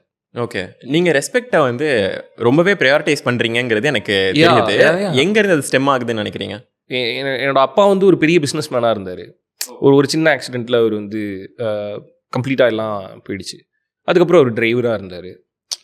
ஸோ அவர் சொல்லி என் மைண்டில் ஏறிச்சா என்னன்னு தெரில. என்னோட அம்மாவும் நல்லா படித்தவங்க, ரொம்ப செல்லமாக வளர்ந்த பொண்ணு. ஒரு பாயிண்டில் ரொம்ப கஷ்டம் போது 2 பேருமே ரொம்ப வேலைக்கு போகிற சுச்சுவேஷன் வரும்போது, அவங்க 2 பேரும் ரொம்ப மரியாதையான இடத்துல இருந்து இப்படி ஒரு வேலைக்கு வரும்போது அவங்களுக்கு நடக்கிற சில விஷயங்கள்லாம் அவங்களை ஹர்ட் பண்ணும்ல. ஸோ அந்த மாதிரி நிறைய சின்ன வயசுலேருந்து நான் பார்த்துருக்கேன். அப்படிங்கும்போது நானும் யாரையும் அப்படி ட்ரீட் பண்ணக்கூடாது, என்னையும் அப்படி யாரும் ட்ரீட் பண்ணிடக்கூடாதுன்றதில் ஐல் பி வெரி கேர்ஃபுல். உங்களோட டிரைவுக்கு வந்து இந்த எக்ஸ்பீரியன்ஸஸ்லாம் கான்ட்ரிபியூட் பண்ணியிருக்குன்னு நினைக்கிறீங்களா? ஆமாம், எல்லாருக்குமே அவங்க லைஃப்லேருந்து என்ன எக்ஸ்பீரியன்ஸ் கிடைக்குதோ அதுதான் அவங்கள அடுத்தடுத்து கொண்டு போகும். நம்ம கிளாஸுக்கு போய் கற்றுக்கிறது உங்களுக்கு நாலேஜ் தருமே தவிர லைஃப்பில் நடக்கிற எக்ஸ்பீரியன்ஸ் தான் உங்களுக்கு பிஹேவியரை தரும். ஸோ அதுதான் ஒருத்தர் மோல்ட் பண்ணி கொண்டு போயிட்டே இருக்கும். ஓகே, இந்த டாக்கிங் அபவுட் திஸ் எக்ஸ்பீரியன்ஸ், நீங்கள் உங்களோட சினிமாவுக்கு போகிறதுக்கு முன்னாடி இருந்த அந்த ஸ்ட்ரகிள்ஸ் எல்லாம் பேசியிருந்தீங்க. இன்ஃபேக்ட் நீங்கள் பிளாட்ஃபார்ம்லலாம் நீங்கள் வெயிட் பண்ணியிருக்கீங்க நிறையா, அப்படிலாம் கூட மென்ஷன் பண்ணியிருந்தீங்க இதில். அண்ட் அது ரொம்ப நார்மலாக சொல்லியிருந்தீங்க. அது என்ன எல்லாரும் பண்ணுவாங்க, எல்லாரும் அந்த மாதிரி கஷ்டம் பட்டிருப்பாங்கங்கிற மாதிரி அதை சொல்லியிருந்தீங்க, which I don't think so. But எனக்கு என்ன கேள்வினா, இந்த மாதிரி எக்ஸ்பீரியன்ஸஸ்லாம் அக்யூமுலேட் பண்ணும்போது உங்களுக்கு ஆக்டிங்கில் இது ஹெல்ப் பண்ணியிருக்கா? இப்போ போன எபிசோடில் கூட மாக்காப்பான என்ன சொல்லியிருப்பாங்கன்னா, விக்ரம் சார் வந்து போக போக போக he has become a finer actor because of his experiences. So இப்போ நீங்க ஒரு சீன் நடிக்கிறீங்க உங்க படத்துல, மேபி a heartbreak, இல்ல maybe someone who is watching their parents suffering. இந்த மாதிரி டைம்ல do you think about your personal life? நான் இந்த மாதிரி ஆகியிருக்கேன், அதை திருப்பி கொண்டு வர முடியுமான்னு நினைச்சிருக்கீங்களா? இது சொல்லியிருக்காங்க நிறைய பேர், ஒரு சோகமான சீன் நடிக்கணும்னா நம்ம லைஃப்பில் சோகமாக நடந்ததை நினச்சி பார்த்து பெர்ஃபார்ம் பண்ணணும் அப்படின்னு சொல்லியிருக்காங்க. அது எத்தனை பேருக்கு அப்படி ஒர்க் ஆகும்னு தெரில. நானும் அப்படி ட்ரை பண்ணியிருக்கேன். சில சீன்ஸ் எல்லாம் வந்து பண்ணும்போது எனக்கு ரொம்ப கஷ்டமான சீன் ஒன்று இருக்கும், நான் இமேஜின் பண்ணிட்டுருப்பேன் நம்ம என்ன கஷ்டப்பட்டோம், அதெல்லாம் அப்படி மைண்டில் கொண்டு வந்து பண்ணணும், எனக்கு வராது இப்படி மைண்டில். ஓகே, நான் என்ன பண்ணுவேன்னா என்னை கொண்டு போய் அந்த சிச்சுவேஷனுக்குள்ளார ப்ளேஸ் பண்ணிப்பேன். ஸோ ஆக்டிங்கிறது ஒருத்தருக்கு ஒரு ஃபார்முலா ஒர்க் ஆகும், இன்னொருத்தருக்கு வேறு ஃபார்முலா ஒர்க் ஆகும். எனக்கு ஒர்க் ஆகிறது என்னென்னா, நான் என்னை கொண்டு போய் அந்த சிச்சுவேஷனில் ப்ளேஸ் பண்ணிப்பேன். உண்மையிலேயே ரொம்ப சோகமான சீன்னா அந்த சீனுக்குள்ளார நான் இருந்தேன்னா நான் என்ன பண்ணுவேன், எனக்கு இப்படி ஒன்று ஆயிடுச்சுன்னா என்ன பண்ணுவேன் அப்படின்னு சொல்லிட்டு அதுக்குள்ளார இமேஜின் பண்ணி அதில் எனக்கு என்ன வருதோ அதுதான் பெர்ஃபார்ம் பண்ணுவேன். இது ஆனால் ரெஸ்ட் ஆஃப் த டே உங்கள் மென்டல் ஸ்டேட்டெல்லாம் எதாவது அஃபெக்ட் பண்ணுமா? இப்போ ஒரு ரொம்ப டீப்பான சீன்ஸ்லாம் பண்ணும்போது கொஞ்சம் இருக்கும், அது அந்த ரெஸ்ட் ஆஃப் த டேவே எல்லாம் எனக்கு ஸ்பாயில் பண்ணாது. பட் அது கொஞ்ச நேரம் அப்படியே சஸ்டெயின் ஆகும். சே ஃபார் எக்ஸாம்பிள் ஜோவில் வந்து அந்த பொண்ணு இறந்து போன சீன் ஒன்று பெர்ஃபார்ம் பண்ணுறேன், இன்ட்ரோல் பிளாக்கில் நடந்து வந்து உட்காந்து அழுது அந்த மாதிரி ஒன்று இருக்கும். அது பண்ணிவிட்டு எனக்கு ஒரு 2-3 hours ஆச்சு திரும்ப நார்மலாக இருக்குது. ஏன்னா ரொம்ப டேரக்டர் என்கிட்ட கேட்டது ரொம்ப ஓப்பன் ஆகி பயங்கரமாக அழுகணும் அப்படின்னு சொல்லி கேட்டிருந்தார். ஸோ நான் திரும்ப என்னோட லவ்டு ஒன் ஒருத்தவங்க போயிட்டாங்க அப்படின்றது ரொம்ப யோசிச்சு அந்த அட்மாஸ்ஃபியரே ஒரு மாதிரி, அந்த சவுண்டு, நான் அழுது பின்னாடி இருக்கவங்க அட்மாஸ்ஃபியர் ஃபுல்லாகவே அந்த லிட்ரலி ஒரு ஒரு ஒரு ஒரு இலவு வீடு இருந்ததுன்னா எப்படி இருக்குமோ அந்த அட்மாஸ்ஃபியரை கிரியேட் பண்ணிட்டான் ஹரி. ஸோ அது என்ன ஆயிடுச்சுன்னா எனக்கு ரொம்ப டீப்பாக உள்ளுக்குள்ளே போயிட்டு லிட்ரலி நான் அங்கே இருக்க மாதிரி எனக்கு ஒரு ஃபீல் இருந்தது. பட் அந்த எமோஷன் அதுக்குள்ளேருந்து வெளில வரதுக்கு இப்படி கிராக் பண்ணிடலாம். கூட இருக்க ஃப்ரெண்டே அவனாவது ஒருத்தன் ஜோக் போட்டானாவோ இல்லை நம்ம ஏதாவது ஒன்று நம்மளாவே பண்ணதை நினச்சி நம்ம ஏதாவது சிஸ்டம்னாவோ அதுலேருந்து வெளில வந்துடலாம். பட் அந்த இம்பாக்ட் கொஞ்சம் நேரம் இருக்கும். ஓகே, எனக்கு இருந்திருக்கு, எல்லாருக்கும் அப்படிங்களா? இது இன்ட்ரெஸ்டிங்காக இருக்குது. இப்போது இதுலேருந்து உங்களுக்கு வர ஒரு எமோஷனல் இன்டெலிஜென்ஸ் இருக்கும்ல, அந்த ஒரு கேரக்டராக மாறுறது அப்படிங்கிறது எனக்கு தெரிஞ்சு மோஸ்ட் ஆஃப் த ப்ராப்ளம்ஸே வந்து ஒரு பர்சன் டு பர்சன் இன்ட்ராக்ட் பண்ணுறாங்க அப்படின்னா அந்த எப்படி ரியாக்ட் பண்ணுறோங்கிறது தான் டிசைட்ஸ் எவ்ரி திங். ஆமாம். இப்போது நீங்கள் இந்த மாதிரிலாம் ஒரு ரோல்லாம் ப்ளே பண்ணி எந்தெந்த சுச்சுவேஷனில் அதுக்கேற்ற மாதிரி மாறுற ஒரு எபிலிட்டி இருக்கும்போது உங்கள் பர்சனல் இன்ட்ராக்ஷன்ஸே இல்லை பர்சனல் ரிலேஷன்ஷிப்பே இதனால் பெட்டர் ஆகியிருக்கா? ஃபார் எக்ஸாம்பிள், லெட்ஸே உங்கள் ஒய்ஃப் வந்து நீங்கள் கோவமாக ரியாக்ட் பண்ணுற மாதிரி ஒன்று சொல்கிறாங்க, but you as actor might know how to react in that situation. அது இம்ப்ளிமெண்ட் பண்ணியிருக்கீங்களா இங்கே இருக்கிற லேர்னிங்ஸை? பண்ணவே முடியாது. அப்படி ஒன்று நடக்கவே நடக்காது. நார்மல் லைஃப்பில் இன்ஸ்டண்ட்டாக தானே இருப்போம். மேக்ஸிமம் சுச்சுவேஷனில் நம்ம ரிஃப்ளெக்ஷன் தான் நம்மளுக்கு ஒர்க் ஆகுமே தவிர அங்கே ப்ரிப்பரேஷனே இருக்காது. அதில் ஆக்டிங்கிறது நீங்கள் ப்ரிப்பேர் ஆவீங்க. ஓகே, ப்ரிப்பேர் ஆகி இந்த சீனில் இப்படி நம்ம நடிக்க போகிறோம், ரியாக்ட் பண்ண போகிறோம் அப்படின்றது ப்ரிப்பேர் பண்ணுவோம். லைஃப்பில் அப்படி ப்ரிப்பேர்லாம் ஆக முடியாதுல்ல. இன்ஸ்டண்ட்டாக வீட்டில் திடீர்னு சொம்பு தூக்கி அடித்தா வாங்கி தானே ஆகணும். அங்கே நம்ம தடுக்கிறதுக்கு இப்போ திரும்பி உட்காந்துருக்கேன் இப்படி இருந்து அடித்தா டம்முன்னு ஒழுக தான் செய்யும். ஸோ லைஃப் அப்படி தான் இருக்கும். நம்ம அங்கெல்லாம் ப்ரிப்பேர் பண்ணி நம்மளால ரியாக்ட்லாம் மேபி உங்கள் எமோஷன்ஸ் எதுவும் ஸ்டெபிலைஸ் ஆச்சா அதுக்கப்புறம் பெட்டராக since you play more character? நிறைய கேரக்டர்ஸ் பண்ணுறோம், நிறைய நடிக்கிறோம் அப்படின்றனால ரியாலிட்டிக்குள்ளார அது பண்ண முடியாதுன்னு வச்சுக்கோங்களேன். எப்படி சொல்கிறது, நான் ஒரு கேரக்டராக நடிச்சிட்டு இருக்கேன், நான் வீட்டுக்கு போய் அந்த கேரக்டராகவே இருப்பேனான்னு கேட்டால் எனக்கு அப்படி இருக்க முடியாது. என் டேரக்டர்ஸ்ட்ட மேபி நான் அப்படி இருப்பேன். எனக்கு ஸ்வினித் சொல்லியிருக்கான், ஸ்வீட் ஆர்ட்டோட டேரக்டர் சொல்லியிருக்கேன். படத்தை பற்றின டிஸ்கஷன் ஓவர் அது போய் ஷூட்டிங் ஸ்பாட்டில் வந்து அவனால் என்னை ரியோவாகவே பார்க்க முடியல, அவனால் வாசுவாக தான் பார்க்க முடிஞ்சுது. ஆனால் மற்றவங்க யாருக்குமே அப்படி ரியலைஸ் ஆகலை. பட் டேரக்டருக்கு மட்டும் அப்படி இருந்திருக்கு. பிகாஸ் அவங்ககிட்ட அந்த சீனை பற்றி டிஸ்கஸ் பண்ணும்போது அதை பற்றி பேசும்போது எல்லாமே நான் வாசுவாகவே இருந்திருக்கேன். ஆனால் நான் வீட்டுக்கு போய் அப்படி இருக்க மாட்டேன்ல. வீட்டுக்கு போய் நான் நார்மலாக இருப்பேன். கதவை திறந்து வீட்டுக்குள்ளே போயிட்டேன்னா அது என் வீடு. ஸோ அங்கே ஆமாம். ஸோ அங்கே வந்து அந்த எமோஷனோ இல்லை ரியாக்ஷனோ வந்து என்ன சொல்கிறது, இந்த ஆக்டிங்னால வீட்டுக்குள்ளார ஒன்று மாதிரி எனக்கு நடக்கலை.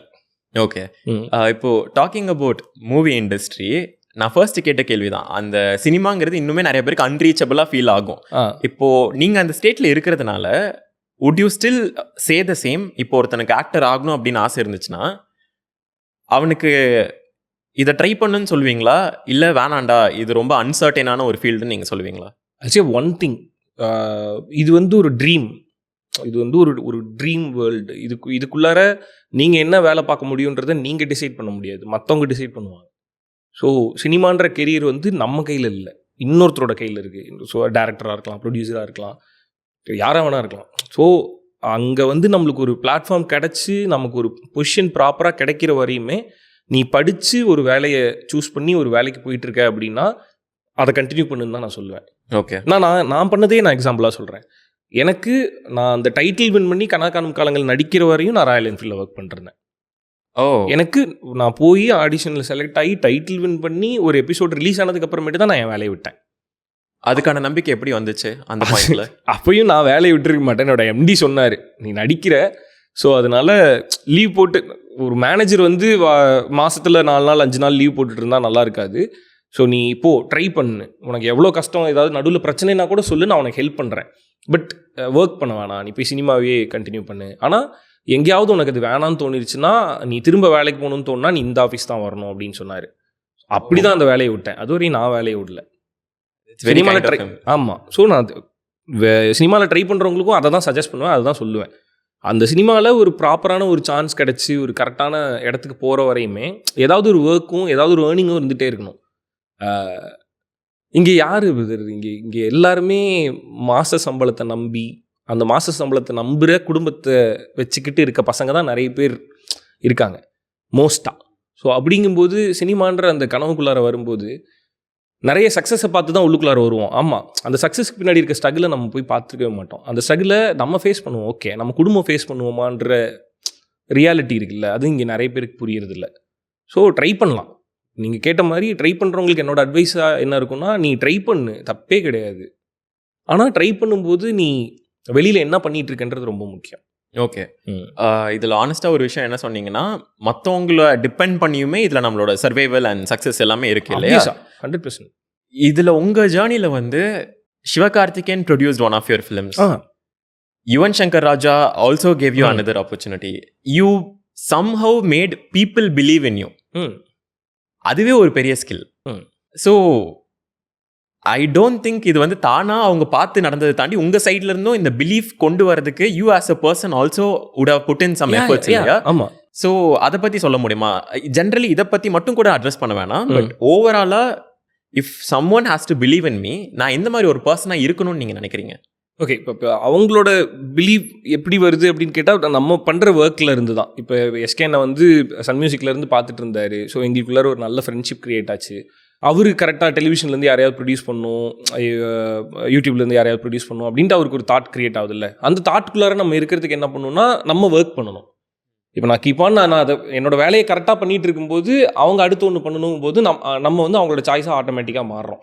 ஸோ அப்படி ஒன்று நடந்தது. ப்ளஸ் இந்த மியூச்சுவலாக ஒரு ஃப்ரெண்ட்ஷிப் ஒன்று இருந்துகிட்டே இருக்குல்ல, ஸோ அதனால அது நடந்தது. யுவன் சார் இது எப்படி நடந்ததுன்னா, ஆப்வியஸாக இந்த ஒரே கண்ணா பாட்டு பாடுறதுக்காக நாங்கள் அவரை அப்ரோச் பண்ணோம். அது எப்படின்னா, அந்த பாட்டு வந்து அவருக்காகவே செதுக்கணும். நாங்கள் இது ஒரு லவ் படம், இதில் ஒரு லவ் ஃபெயிலியர் அப்படின்னா அது யுவன் சார் வாய்ஸில் இருக்கணும் அப்படின்னு டிசைட் பண்ணி நாங்கள் ஒர்க் பண்ணோம். அவர்கிட்ட கேட்கறதுக்கு முன்னாடி இந்த ஒரு டெசிஷன் நாங்கள் முடிவு பண்ணிட்டு தான் அவர் ஓகே. அவரும் ரொம்ப ஸ்வீட்டாக அது ஓகேன்னு சொல்லிட்டு வந்துட்டார். ஸோ வந்ததுக்கு அப்புறமேட்டு அங்கே ஷூட்டிங்கில் ஒன்று நடந்துட்டு இருந்தது இல்லை. நடந்துட்டு இருக்கும்போது நான் சும்மா போய் சார் இந்த ப்ரொடக்ஷன் ஆரம்பிச்சிருந்தீங்களே சார், அடுத்து என்ன சார் பண்ணுறீங்க அப்படின்னா, இல்லை ஐ ஹவ் டு சொல்கிறேன் அப்படின்ட்டு அவர் போயிட்டார். அதுக்கப்புறமேட்டு அங்கே நாங்கள் ஒர்க் பண்ணுற ஒரு என்விரான்மெண்ட் இருக்கும்ல, அது வந்து அவருக்கு ரொம்ப பிடிச்சிச்சு. அவர் ஒரு மாதிரி ரொம்ப கம்ஃபர்டபுளாக இருந்தார், ரொம்ப ஹாப்பியாக இருந்துட்டு அங்கே போனார். ஸோ போகும்போது இந்த டீமில் ஏதாவது இருந்தால் சொல்லு அப்படின்னு சொல்லிட்டு அவர் போயிட்டார். ஸோ அது அப்படி நடந்தது. ஸோ இது ரெண்டு இல்லை, இது பண்ணுற எல்லாமே நடக்கிற எல்லாமே ஐ மீன் ஒருத்தர் நம்மளை பிலீவ் பண்ணி நம்மக்கிட்ட வரணும், நம்ம வந்து அவங்க கூட சேர்ந்து ஒர்க் பண்ணணுன்றது எது நடக்கணுன்னாலுமே நம்மளோட ஒர்க்கை கரெக்டாக பண்ணிகிட்டே இருந்தோம்னா இந்த யூனிவர்ஸ் என்ன பண்ணுவோம்னா, யார் நம்மக்கிட்ட வரணுமோ அவங்கள நம்மக்கிட்ட கூப்பிட்டு வந்துடும். இல்லைன்னா நம்ம யார்கிட்ட போகணுமோ அவங்கக்கிட்ட நம்மளை கூப்பிட்டு போய் விட்டுரும். So by the end of the day யூனிவர்ஸை மட்டும் நம்பிட்டு சும்மா உட்காந்தாலும் நடக்காது. You have to work for it.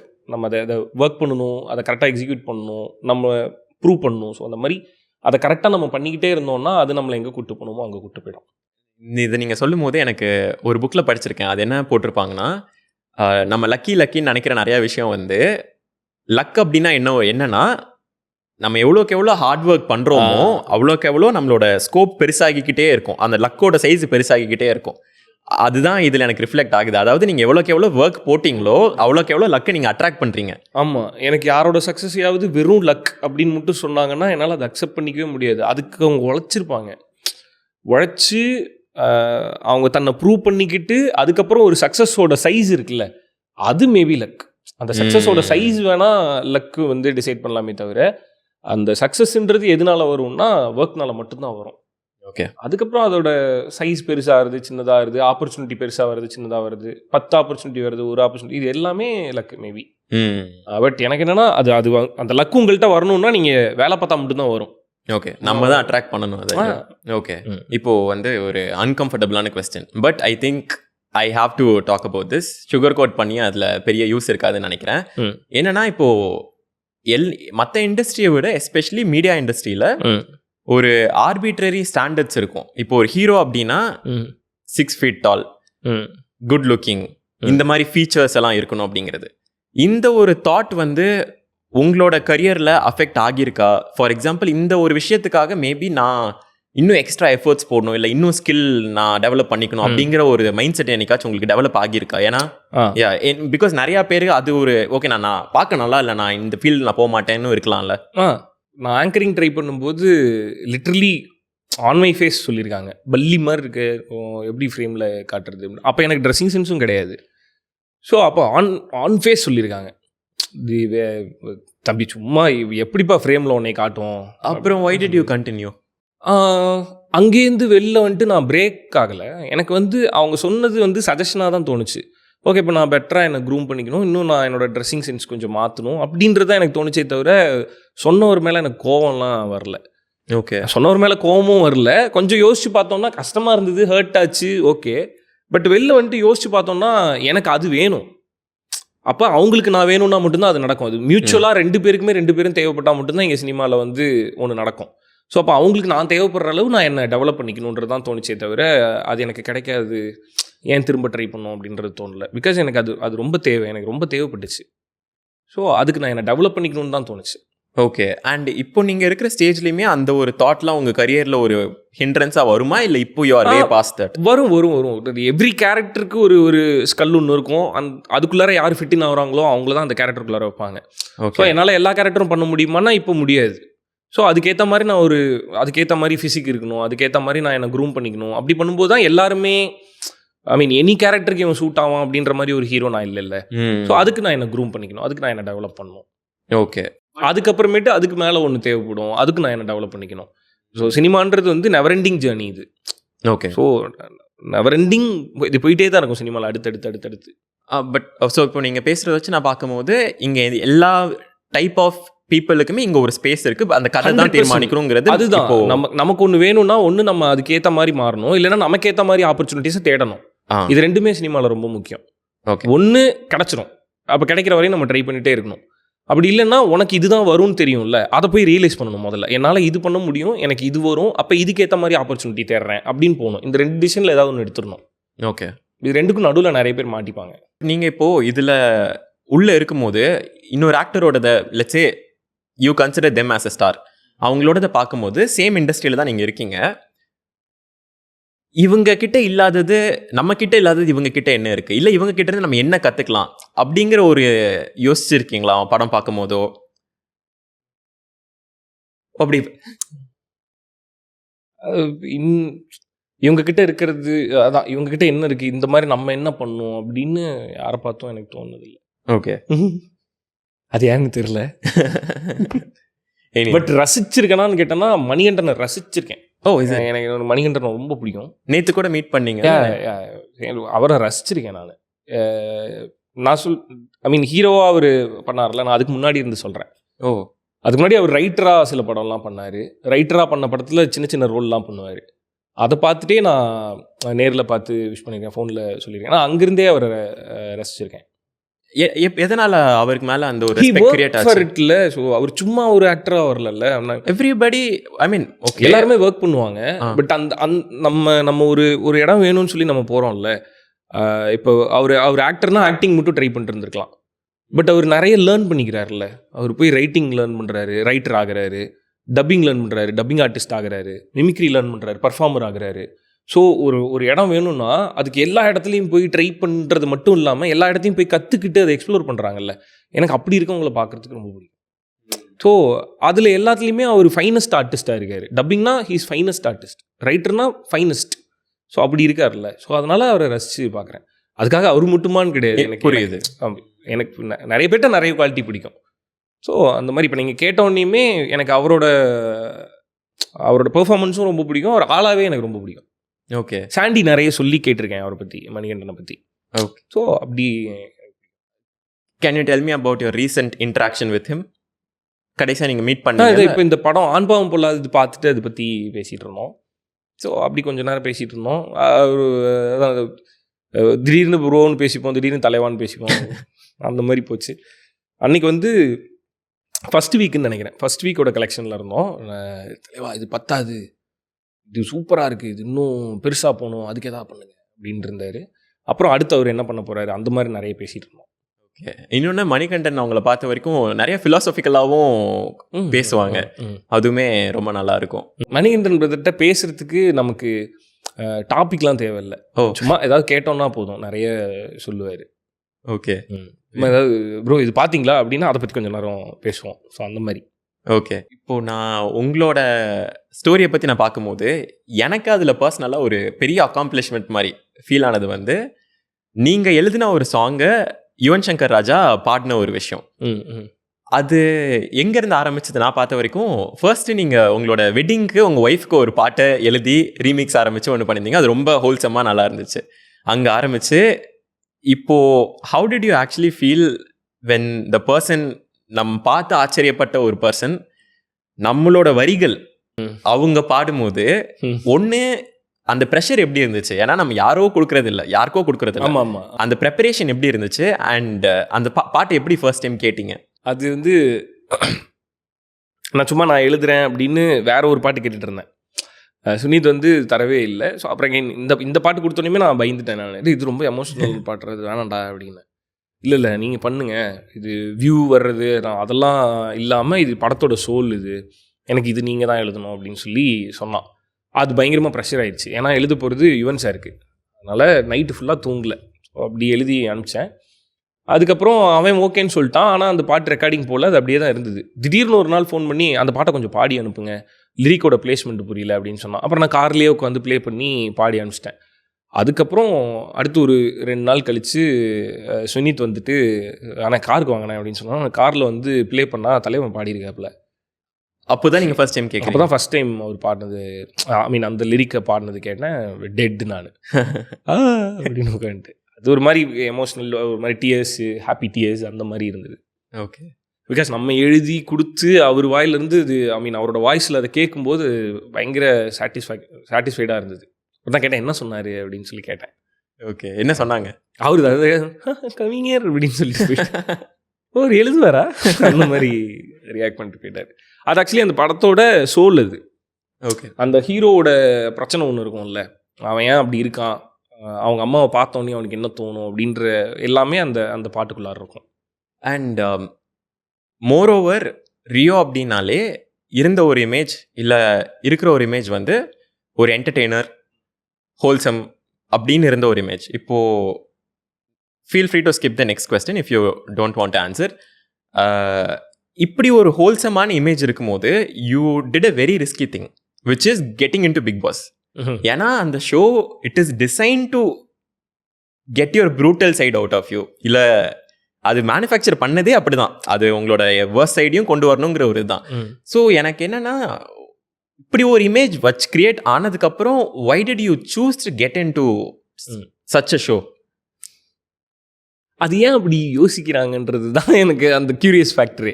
Okay. அந்த ஷோக்குள்ள போனால் இப்படி ஆயிரும்னு சொல்லி ஒன்று சொல்கிறாங்கல்ல, ஸோ அதுதான் எனக்கு கியூரியஸ் பண்ணிச்சு. அதுதான் எனக்கு அந்த ஷோக்கு போகணும்னு தோணுச்சு. பட் தென் போகலான்ற டிசிஷன் ஏன் எடுத்தேன்னா, அது கரெக்டாக அந்த கோவிட் டைமில் நமக்கு வந்து பீப்புள் கூட கனெக்டே இல்லை. ஒரு மாதிரி மீடியா, சினிமா எல்லாமே ஒரு மாதிரி கன்ஃபியூஸ் ஆக ஆரம்பித்த டைம் அது. நமக்கு பீப்புள் கூட இருக்க கனெக்ட் வந்து எங்கேருந்து என்ன பண்ணால் வரும்னே தெரில. சோஷியல் மீடியாவில் திடீர்னு ஒரு பூம் வருது, நிறைய கண்டென்ட் க்ரியேட்டர்ஸ் உள்ளுக்குள்ளார வந்தாங்க. படம்லாம் தேட்டருக்கு வராமல் ஸ்ட்ரைட்டாக ஓடிடிக்கு வந்துச்சு. யார் பார்க்குறாங்க, இப்போ தேட்டருக்கு வந்ததுன்னா ஹவுஸ்ஃபுல் ஷோன்றதை வச்சு நமக்கு தெரியும். ஓடிடினா ஸ்ட்ரீமிங் பிளாட்ஃபார்ம் வச்சு யார் எப்படி செலிப்ரேட் பண்ணுறாங்கன்றது நீங்கள் எப்படி இது பண்ண, பிடிக்காமையும் பார்ப்பாங்க, பிடிச்சும் பார்ப்பாங்க.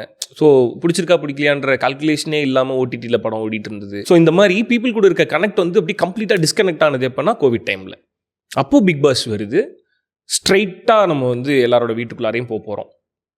இது மட்டும்தான் எனக்கு அந்த ஷோக்குள்ளார போகணும்னு தோணுது. கான்சிக்வன்ஸ் நினச்சி நீங்கள் பெருசாக வரி பண்ணல? எனக்கு ஒரியே இல்லை, நான் அப்படிலாம் இல்லை. நான் பசங்கள்கிட்ட ஃபேமிலியில் எல்லாரும் சொல்லிட்டு போனது என்னென்னா, நான் பாட்டுக்கு போகிறேன்டா, ஜாலியாக இருந்துட்டு வந்துடுறேன் அப்படின்றேன். அப்புறம் நான் அந்த கிளம்புற டைம் இருக்கும்ல, கிளம்புற டைமில் எனக்கு லைட்டாக ஒரு மாதிரி ஒரு இன்ஸ்டிங்க்ட் இருக்கும்ல, ஏதோ கரெக்டாக இருக்க மாதிரி தெரில அப்படின்னு ஒரு இன்ஸ்டிங்க்ட் இருக்கும்ல. அப்போ திரும்ப நான் என்கிட்ட சொல்லிக்கிட்டது என்னென்னா, பி யோர் செல்ஃப், அங்கே போயிட்டு இது பண்ணி வேணாம், நம்ம பாட்டுக்கு போகிறோம், ஜாலியாக இருக்கோம், வர்றோம் அப்படின்னு சொல்லிட்டு திரும்பி இவனுங்கள்ட்ட பார்த்து சொல்லிட்டு போனேன்.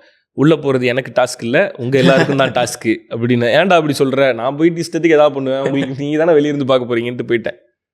ஸோ இப்படி தான் டிசைட் பண்ணுது. நான் போகணுன்னு தோணுனதுக்கு காரணம் ஒரு கனெக்ட், கண்டிப்பாக அந்த ஷோ மூலிமா கனெக்ட் ஒன்று இருக்கும். ப்ளஸ் அந்த டைமில் எனக்கு பீப்புள் கூட இன்ட்ராக்ஷனுக்கு எது இருக்குன்னு பார்த்தா இந்த ஷோ தான். Okay, very bold decision. இப்போ திரும்பி பார்க்கும்போது அதை தாண்டி இன்னொரு ஒன்றும் இருக்குது. இத்தனை வருஷம் ஜேர்னியில் என்னோடய ஃப்ரெண்ட்ஸோ என்னோடய ஃபேமிலியோ இல்லை ஒரு கம்ஃபர்ட் ஜோன்லேயோ இல்லாமையும் நான் இருந்ததே இல்லை. எனக்கு தெரிஞ்ச வேலையிலேருந்து தான் க்ரோத் வரும். எனக்கு தெரிஞ்ச வேலையை போய் பண்ணுவேன், அங்கேருந்து நான் சக்ஸஸ் ஆகி போவேன். வேலை இல்லாமல் வீட்டில் இருக்கேன் அப்படின்னா நான் ஃப்ரெண்ட்ஸோடு இருப்பேன். ஸோ நான் என்னோட அட்மாஸ்ஃபியரை விட்டு நான் வெளில போனதில்லை. ஹாஸ்டலில் இருந்திருக்கேன் ஒரு 2 வருஷம், அது வேறு, அதுவுமே கம்ஃபர்டபுளான அட்மாஸ்ஃபியர் தான். ஸோ அப்படிங்கும்போது நான் இந்த சர்க்கிள் இல்லாமல், இந்த என்விரான்மெண்ட் இல்லாமல் நான் இருந்தால் எப்படி இருப்பேன்னு எனக்கு தெரியாது. ஸோ அதனால் ஓகே. இப்போ திரும்பி பார்க்கும்போது are you happy about it? அப்படி கேட்டால் not very happy about it. But அந்த ஷோவுக்கு அப்புறமேட்டு எனக்கு சில பெர்ஸ்பெக்டிவ் மாறிச்சு. என்னோட பிஹேவியரில் நிறைய சேஞ்சஸ் என்னால் பார்க்க முடியும். எந்த மாதிரி? முன்னாடி என்னோட ஆங்கர் மேனேஜ்மெண்ட் ரொம்ப புவராக இருக்கும். யாரும் இருக்காங்க இங்கே என்ன பண்ணுறேன் அப்படிலாம் பார்க்க மாட்டேன். ஒரு மாதிரி கோவம்னா கோவம், அவ்வளோதான். ஸோ அந்த ஷோவுக்கு அப்புறமேட்டு அது ஒன்று நல்லா சேஞ்ச் ஆகிருக்கு. ஸோ அது பெர்ஸ்பெக்டிவ்னா லைஃப்பை நான் பார்க்குற பெர்ஸ்பெக்டிவ் ஒன்று இருந்திருக்கும்ல. ஸோ அது கொஞ்சம் மாறி இருக்கு.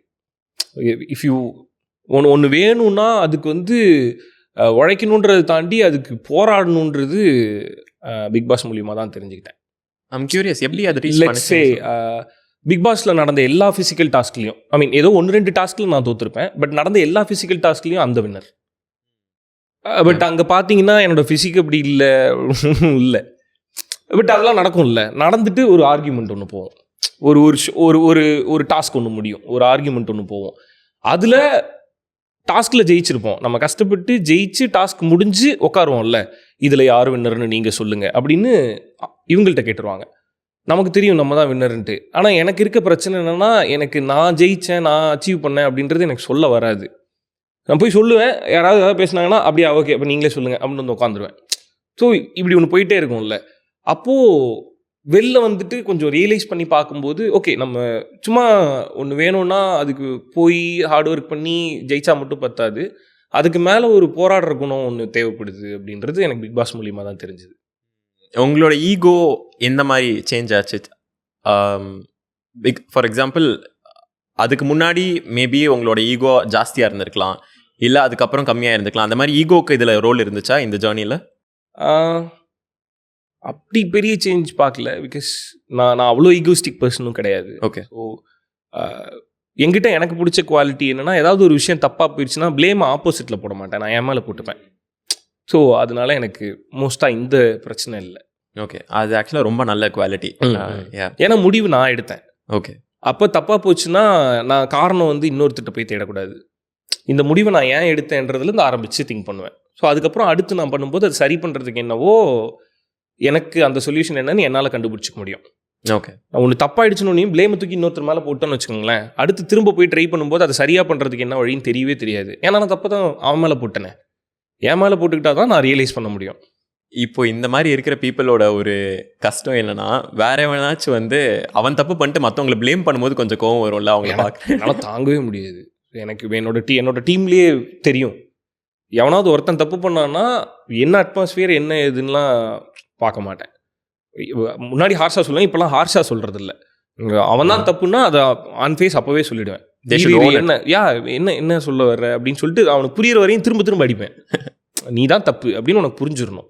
ஸோ ஆமாம், அதை தூக்கி எனக்கு வேற யாரும் மேலே அது போட்டால் பயங்கரமாக தாங்க கடுப்பாகும். அது அண்டர்ஸ்டாண்டபிள்.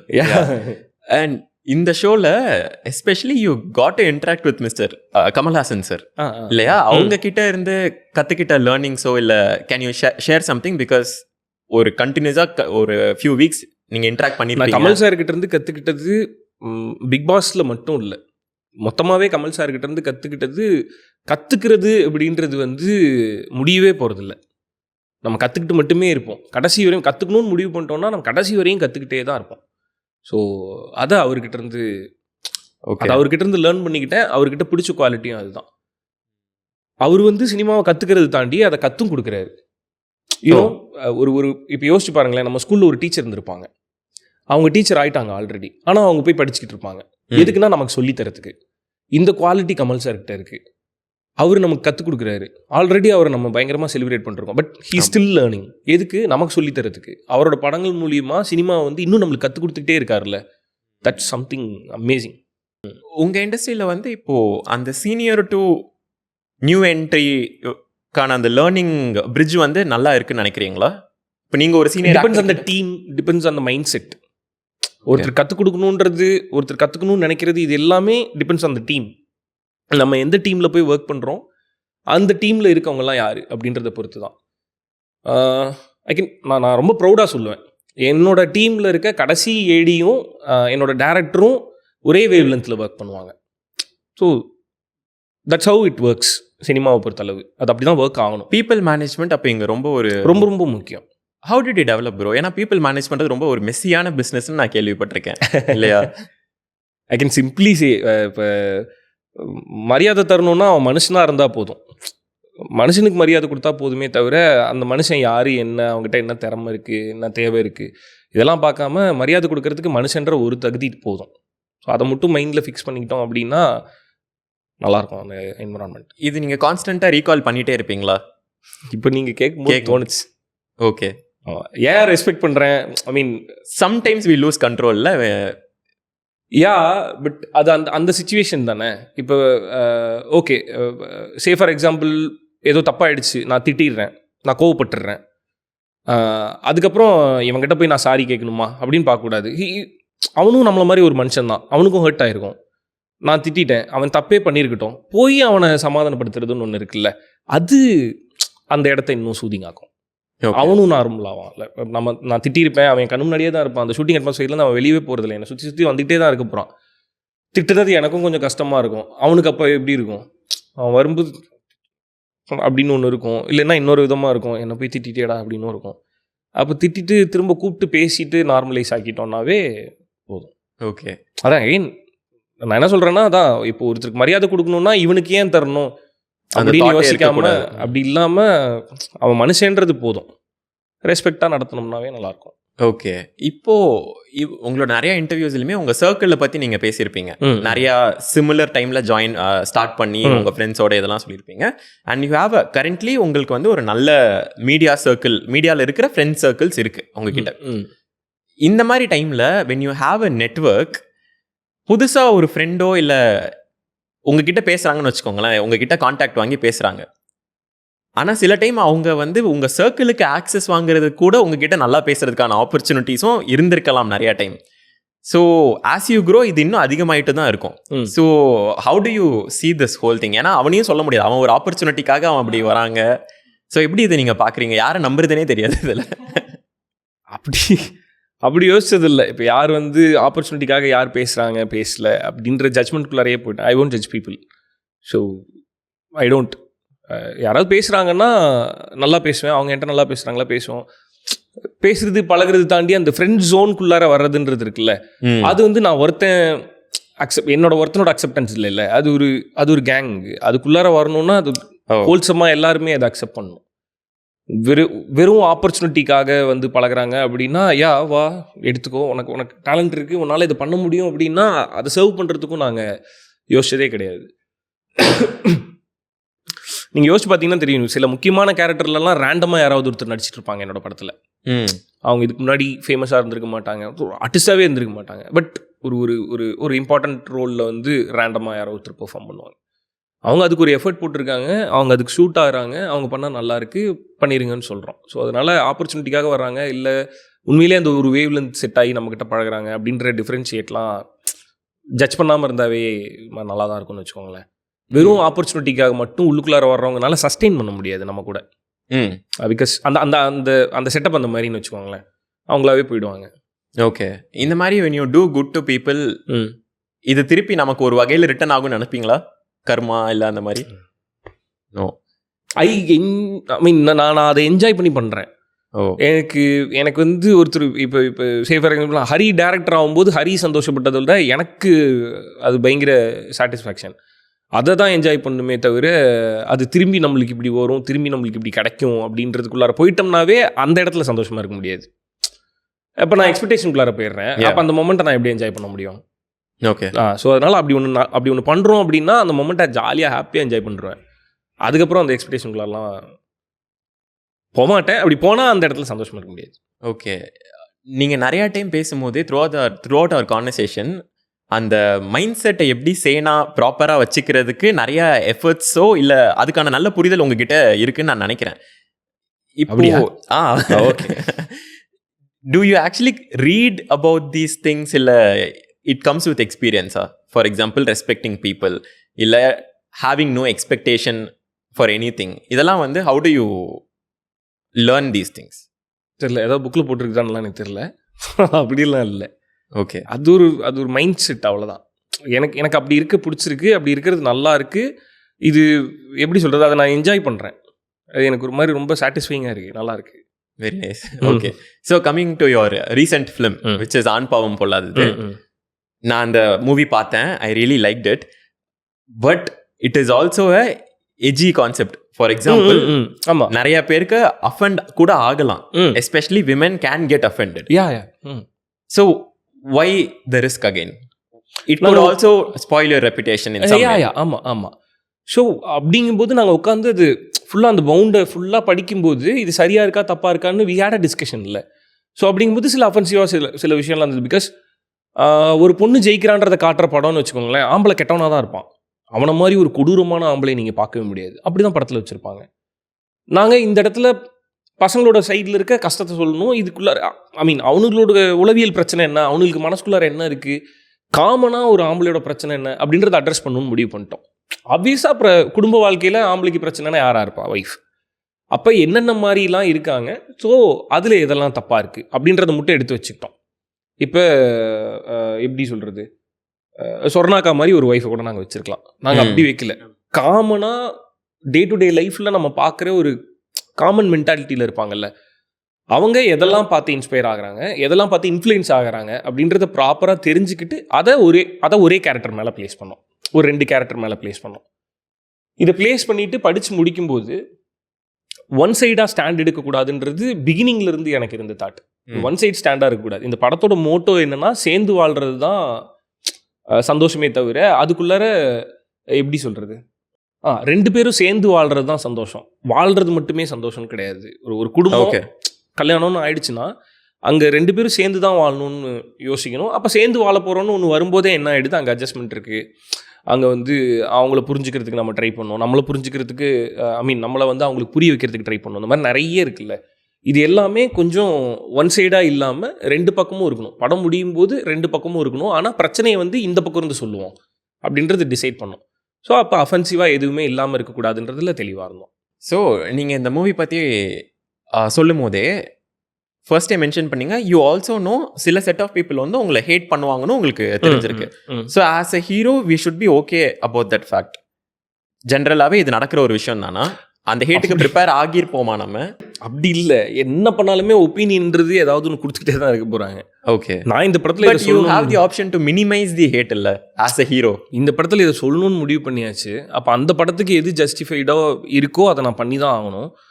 அதனால யாருக்காவது அது பிடிக்கல அப்படின்னா மேபி அதுக்கான ஆன்சர் அந்த படத்துக்குள்ளாரே பிளேஸ் பண்ணியிருப்போம். இப்போ சிலருக்கு ஏதாவது கொஸ்டின் இருக்கலாம், ஆனால் அந்த படத்துக்குள்ளாரையே அதற்கான பதிலும் நாங்கள் வச்சுருப்போம். ஒரு சிலர் என்ன பண்ணுவாங்கன்னா அதை கேட்கக்கூடாதுன்னு முடிவு பண்ணிடுவாங்க. அது எனக்கு தெரிய தேவையில்லை, ஆனால் நீ இப்படி ஒன்று சொன்னல, அது எப்படி நீ சொல்லலாம் அப்படின்னு சொல்கிறவங்கள்ட்ட போய் நம்மளால் புரிய வைக்கவே முடியாதுன்னு வச்சுக்கோங்களேன். ஆனால் நம்ம பை த ஹார்ட் ஹானஸ்ட்டாக நம்ம என்ன பண்ணியிருக்கோம்னு நம்மளுக்கு தெரியும்ல. அகைன் அதான் ப்ளேமை என் மேலே போட்டுக்கிறேன்ல, அதே மாதிரி இதுவும் எனக்கு நான் பண்ணது என்னன்னு எனக்கு தெரியும். அதனால எவ்வளோ அஃபென்சிவாவோ இல்லை என்ன சொன்னாலுமே அதை என்னை அஃபெக்ட் பண்ணாது. ஏன்னா நான் அதை லிசன் பண்ணுவேன். லிசன் பண்ணும்போது அது கரெக்டாக இருந்ததுன்னா நான் அடுத்து அதை திருத்திப்பேன். அதை திருத்திக்கிறதுக்கு நான் ரெடியாக இருக்கேன். சும்மா திட்டணும்னு திட்டுவாங்கல்ல, அது நம்ம என்ன பண்ண முடியும்? அவங்களுக்கு பதிலும் சொல்ல முடியாது. அதை எடுத்துக்கிட்டு நான் போய் இங்கே என் வேலையை சரியாகவும் செய்ய முடியாது. அப்போது ஓகே, அவங்க திட்டுறாங்க, ஓகே, அவ்வளோதான். ஓகே. அண்ட் இந்த topic you have touched upon feminism. இதுலலாம் மோர் தென் அந்த டாபிக்லாம் தாண்டி யூ ஆஸ் அ நீங்க ஒரு பர்சனா நிறைய இதுல கத்துக்கிட்டு இருந்திருப்பீங்க. உங்களோட ரிலேஷன்ஷிப் வித் யுவர் வைஃப் அதெல்லாமே ஒரு ரோல் இதுல பிளே பண்ணிருக்கோம். அண்ட் ஒவ்வொரு மூவியுமே உங்களுக்கு ஒரு பெரிய ஜேர்னி அண்ட் லேர்னிங்கா இருந்திருக்கும். So let's say if a 20-year-old guy is watching, already அவன் கான்டென்ட்டை கன்சியூம் பண்ணி மூவிஸை கன்சியூம் பண்ணி அவன் இதுதான் ஒரு பெஸ்ட் ஐடியல் மேலுன்னு ஒரு விஷன் அவனுக்கு கிரியேட் ஆகியிருக்கலாம். நீங்க இந்த படம் இந்த ஜேர்னில உங்களுக்கு இருந்த ஒரு புரிதல் என்ன? ஒரு ஆண் அப்படின்னா அவன் இப்படி இருந்தாலுமே அது ஒரு நல்ல மனுஷன் தான். நீங்க மேபி ஃபர்ஸ்ட் தப்பா நினைச்சிருக்கலாம். இதுல ஒரு கத்துக்கிட்ட விஷயம்னா என்ன சொல்லுவீங்க? நான் கத்துக்கிட்டதுன்றது டயலாக்லயே வச்சிருப்போம். தீபாக்கா சொல்லுவாங்க, சுவிட்ச் போட்டால் எல்லா மிஷினும் வேலை செய்யறது ஓகே தான், ஆனால் அந்த சுவிட்சை கூட பொம்பளை தான் போடணும்ல அப்படின்றது எனக்கு ரைட்டிங்லேயே எனக்கு பயங்கர ஆடிட்டிங்காக இருந்தது. ஏன்னா நான் வீட்டில் இதை சொல்லியிருக்கேன், வீட்டில் நிறைய தடவை சொல்லியிருக்கேன். வாஷிங் மிஷின் இருக்குது, உனக்கு அடுப்பு இருக்குது, மைக்ரோவேவ் ஓவன் இருக்குது, இவ்வளோ இருக்குது, நீ எனக்கு காலையில் சாப்பாடு தர மாட்டேன் அப்படின்னு நிறைய தடவை சொல்லியிருக்கேன். சுற்றி ஆனால் ஒரு தடவை கூட இதை சொன்னதில்லை. ஏன் அதை நீ இப்போ ஏன் அது சுவிட்ச் போட்டால் தான் வரும்ல, நீ போட்டுக்கலாம்ல அப்படின்னு சுற்றி ஒரு தடவை கூட சொன்னதில்லை. செஞ்சுருக்கா, பிகாஸ் பேசிக்காகவே அவங்களோட மைண்டில் அது இருக்குல்ல. ஸோ அது தீபாக்கா மாதிரி ஒரு கேரக்டர் சொல்லும்போது இது சூப்பராக ஒர்க் ஆச்சு எனக்கு. அகைன் இந்த பக்கம் பாரதி மேம் கேரக்டரில் வந்தோன்னா, ஏன் காஃபி கொடுத்தா நான் என்ன உங்களுக்கு வேலை செய்கிறதுக்காக பிறந்திருக்கேன், அவர்கிட்ட கேட்குறது லவ், உங்ககிட்ட கேட்குறது ஹாஸ்பிட்டாலிட்டி அப்படின்னு சொல்கிறாங்கல்ல. இங்கே பேசிக்காக நிறைய பேரோட மைண்டில் நான் ஏன் போய் இந்த வேலை செய்யணுன்றது இருக்குது. விருந்தோம்பல்னு ஒன்று எவ்வளோ அழகான விஷயம் தமிழர் பண்பாடில். யார் வந்தாலும் சாப்பாடு போட்டுட்டு இருந்தாலும் நான் ஏன் சமைக்கணுன்ற கேள்வி கேட்கும்போதே அங்கே அது உடையதில்லை. நான் இப்போ சொல்கிறது இப்பயுமே நான் ஸ்டீரியோ டைப் பண்ணல, பொண்ணுங்க தான் சமைக்கணும்னு சொல்லலை, ஆம்பளைங்களும் சமைக்கலாம். பட் அந்த கேட்குற ஹாஸ்பிட்டாலிட்டியிலேருந்தே வெளில போகிறாங்களே. ஸோ அதான் இது எல்லாமே இந்த படத்துக்குள்ளார வந்து ரொம்ப அழகாக அப்படி பிளேஸ் ஆகி வந்து வெரி நைஸ். இன்னொன்று இது ஒரு தின்னான ரோட்ல நீங்கள் கரெக்டாக ட்ராவல் பண்ணணும், இல்லைனா அதில் வி வேர் வெரி கான்ஷியஸ். இப்படி தான் இருக்கணும் அப்படின்னு ஸ்டீரியோ பண்ணக்கூடாதுன்றதுலையும் we were very conscious. 20-year-old ஆண்பாவம் பொல்லாததில் நாங்கள் ட்ரை பண்ணது சொல்ல வந்தது என்னன்னா, கொஞ்சம் டைம் கொடுங்க, கொஞ்சம் எங்களையும் நீங்கள் புரிஞ்சுக்குங்க அப்படின்றது தான். இப்போ உங்களை ரெஸ்பெக்ட் பண்ணுறதுக்கு இப்போ நிறைய பொண்ணுங்களை ரெஸ்பெக்ட் பண்ணி பயங்கரமாக லவ் பண்ணுற நிறைய ஆம்பளைங்க இருக்காங்க. அவங்களையும் நீங்கள் கொஞ்சம் புரிஞ்சுக்கோங்களேன். ஏன்னா அவங்க உங்களை ரெஸ்பெக்ட் பண்ண வர்றாங்க, நீங்கள் கொஞ்சம் அவங்கள அக்செப்ட் பண்ணுங்க அப்படின்றது தான் இதோட motto. Make sense. So I think we have come towards the end of the discussion. ஒரு last few questions. Okay. While I was studying about you, உங்களோட ஜேர்னியெல்லாம் நான் பார்க்கும்போது எனக்கு ஒரு 25-year-old பையனா நான் அதை பார்க்கும்போது நிறைய அக்காம்ப்ளிஷ்மெண்ட்ஸ் அதில் இருந்துச்சு. ஓகே, ஒரு பையன் எதெல்லாம் பண்ணணும்னு நினைக்கிறானோ இல்லை இதெல்லாம் இருந்தால் நம்ம லைஃப் நல்லா இருக்கும் அப்படின்னு நினைக்கிற அக்காம்ப்ளிஷ்மெண்ட்ஸ் அதில் இருந்துச்சு. ஃபார் எக்ஸாம்பிள், பிடிச்ச விஷயத்த பண்ணுறது, என்டர்டெயின்மெண்ட் அப்படிங்கிற ஒரு இண்டஸ்ட்ரியில் இருக்கிறது, marrying to the loved once, getting a daughter, Yuvan நம்ம சாங்கை எழுதுறது, பாடுறது, இந்த மாதிரி அங்கங்கே என்னால் அக்காம்ப்ளிஷ்மெண்ட்ஸ் பார்க்க முடிஞ்சு, ப்ரொஃபஷ்னலியும் சரி பர்சனலியும் சரி. இப்போ இன்னும் definitely I'm very sure you have a long way to go. But இப்போ இருக்கிற புரிதல் படி நீங்கள் இப்போ இதை திரும்பி பார்க்கும்போது இதில் எது உங்களுக்கு ரொம்ப சந்தோஷம் கொடுத்ததுன்னு நீங்கள் சொல்லுவீங்க? ஏன்னா நான் நினைக்கலாம் யுவன் வந்து என்னோட லிரிக்ஸை பாடுறது தாண்டா எனக்கு இருக்கிறதுலே சந்தோஷம்னு நினைக்கலாம். இன்னொருத்தன் நான் என் லவ் பண்ண பொண்ணை கல்யாணம் பண்ணுறது எனக்கு இருக்கிறதுலே சந்தோஷம்னு நினைக்கலாம். உங்களுக்கு இதில் எது ஜெனுவினாவே ஒர்த்தடா இது அப்படின்னு தோணுன ஒரு விஷயம்? நான் எனக்கு பொண்ணு வேணாம் பையன் வேணும்னு நினச்சிட்டு இருந்தேன். ஓகே, பட் எனக்கு பொண்ணு தான் பிறந்தது. ஸோ ஐ மீன் இது எல்லாத்துலேயுமே பயங்கர ஹாப்பியான சாட்டிஸ்ஃபைடான ஒரு மொமெண்ட்டாக பொண்ணு தான். ஓகே. ஸோ அது வந்து எப்படி சொல்கிறது, இது எல்லாத்துலேயும் கிடைக்கிற சந்தோஷத்தை விட அதில் வேற ஒன்று இருக்குது. பையன் பிறந்திருந்தா இவ்வளோ ஹாப்பியாக இருந்திருப்பானான்னு தெரியல. ஏன்னா நான் பையன் வேணும்னு கேட்டுக்கிட்டதே எதுக்குன்னா அவன் கூட சேர்ந்து ரவுடித்தனம் பண்ணணும் அப்படி அந்த மூடில் தான் யோசிச்சுது. பட் பொண்ணு வந்து இது something beyond everything. Can you explain the feeling of being a dad? எனக்கு அதுக்குள்ளார வேர்ட்ஸ் எதுவும் இல்லை. பட் அந்த அந்த அந்த எப்படி சொல்கிறது, அவங்களோட ஸ்மைல் அண்டு அந்த அவங்க நம்மளை லவ் பண்ணுறது இருக்குல்ல, அது வந்து திரும்ப என்னோடய லவ் லைஃப்குள்ளார திரும்ப நான் ட்ராவல் பண்ணுற மாதிரி அது ஒரு ஃபீல். அது ஒரு பியூரான ஒரு லவ் டேட் அண்ட் டாட்டருக்கு நடுவில் இருக்கிறது. எந்த ஹீரோயினோட ஐ மீன் எந்த ஹீரோயினுக்கு நீங்கள் போட்டிருக்க பாட்டாக இருந்தாலும் சரி, அந்த பாட்டை வந்து என்னால் என் பொண்ணுக்கு இமேஜின் பண்ண முடியுது. அண்ட் பீயிங் எ டாட்டர் எப்படி எக்ஸ்பிளைன் பண்ணுறதுன்னு எனக்கு தெரில. ஒரு மாதிரி நம்ம கொடுக்குற லவ் தாண்டி நம்மள ஒருத்தவங்க பயங்கரமாக லவ் பண்ணுறதை பார்க்குறோம்ல, அது ஒரு மாதிரி. இந்த டாப்பிக்கை பற்றி பேசும்போது when you love someone unconditionally, அவங்களுக்கு we are also giving them a power to destroy us in some way.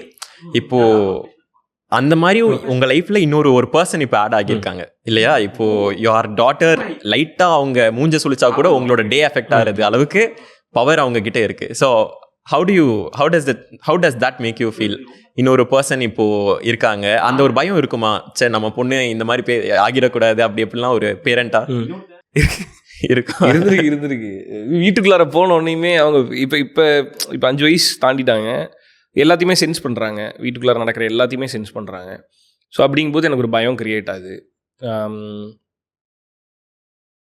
Literally ஏதோ ஒரு இம்பார்ட்டண்ட்டாக ஏதோ ஒரு மீட்டிங் கிளம்பும்போது நான் ஆன் டைமுக்கு அங்கே இருந்திருக்கணும். மேடம் விடவே மாட்டேன்ட்டாங்க. ஒரு 4 நாள் கழித்து வீட்டுக்கு போயிருந்தேன். ஒரு 4 days நான் வீட்டில் இல்லை. 4 நாள் கழித்து போனனால கிளம்ப விட மாட்டேன்ட்டாங்க. உட்காந்து சமாதானப்படுத்திட்டு கிளம்பி போய் லேட்டாக போயெல்லாம் பிரச்சனையாச்சு. ஆஸ் அ பர்சன் சேஞ்ச் ஆகியிருக்கீங்களா? கொஞ்சம் நிறையவான்னு கேட்டால் தெரில. ஏன்னா நான் என்னெல்லாம் மாறியிருக்கேன்றது சுற்றிட்ட கேட்டால் தான் தெரியும். எனக்கு தெரியாது, நான் அதை ரியலைஸ் பண்ண மாட்டேன். பட் வீட்டுக்குள்ளார நான் என்னெல்லாம் பிஹேவ் பண்ணுறேனோ அதில் சிலதெல்லாம் மாறி இருக்கு.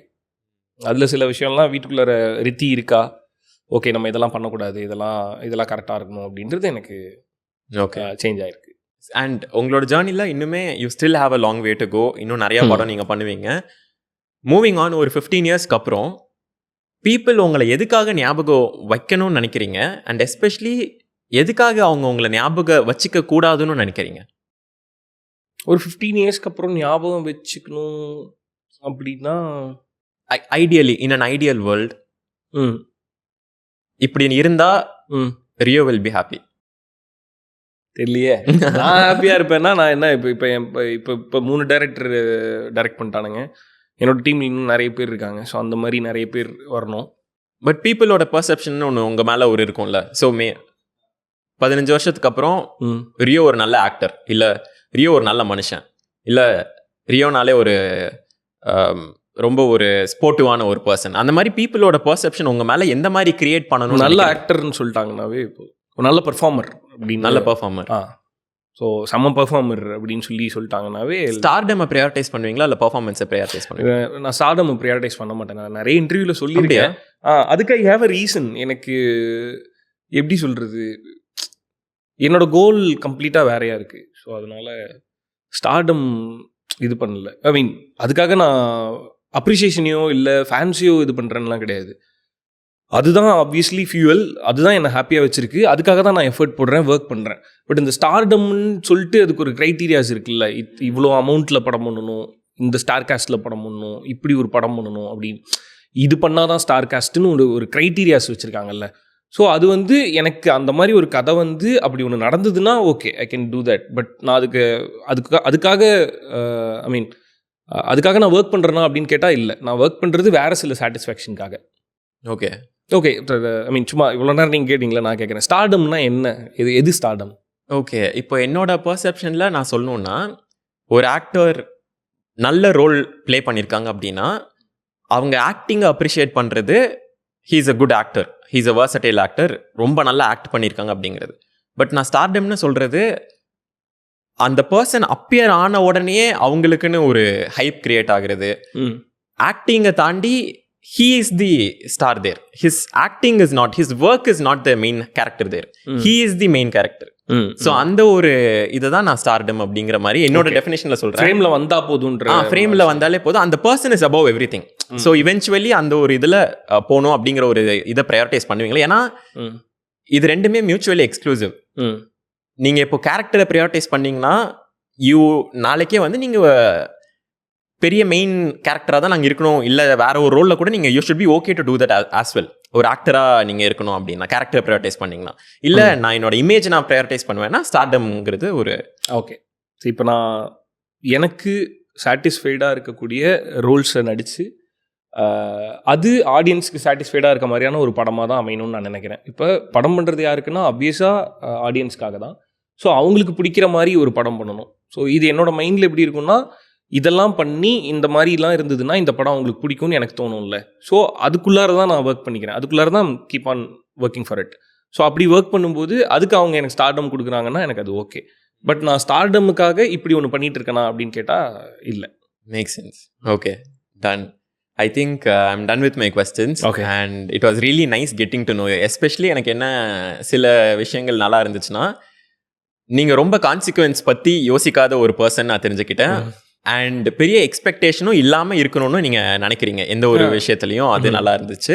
ரெஸ்பெக்ட் அப்படிங்கிற ஒரு விஷயம் திருப்பி இந்த கான்வர்சேஷனில் வந்துட்டு போச்சு. So I think that should be my take away. Thank you so much for accepting and answering all the questions.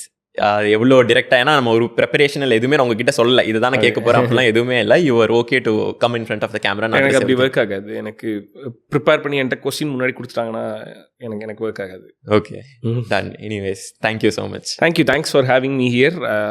ரொம்ப நல்லா இருந்தது இந்த கான்வர்சேஷன், நல்லா இருந்தது. ரொம்ப I mean by the heart இருந்தது. Thank you, means a lot. Thank you so much. ரொம்ப நல்லா இருந்தது இந்த கான்வர்சேஷன், நல்லா இருந்தது. ரொம்ப I mean by the heart இருந்தது. Thank you, means a lot. Thank you so much.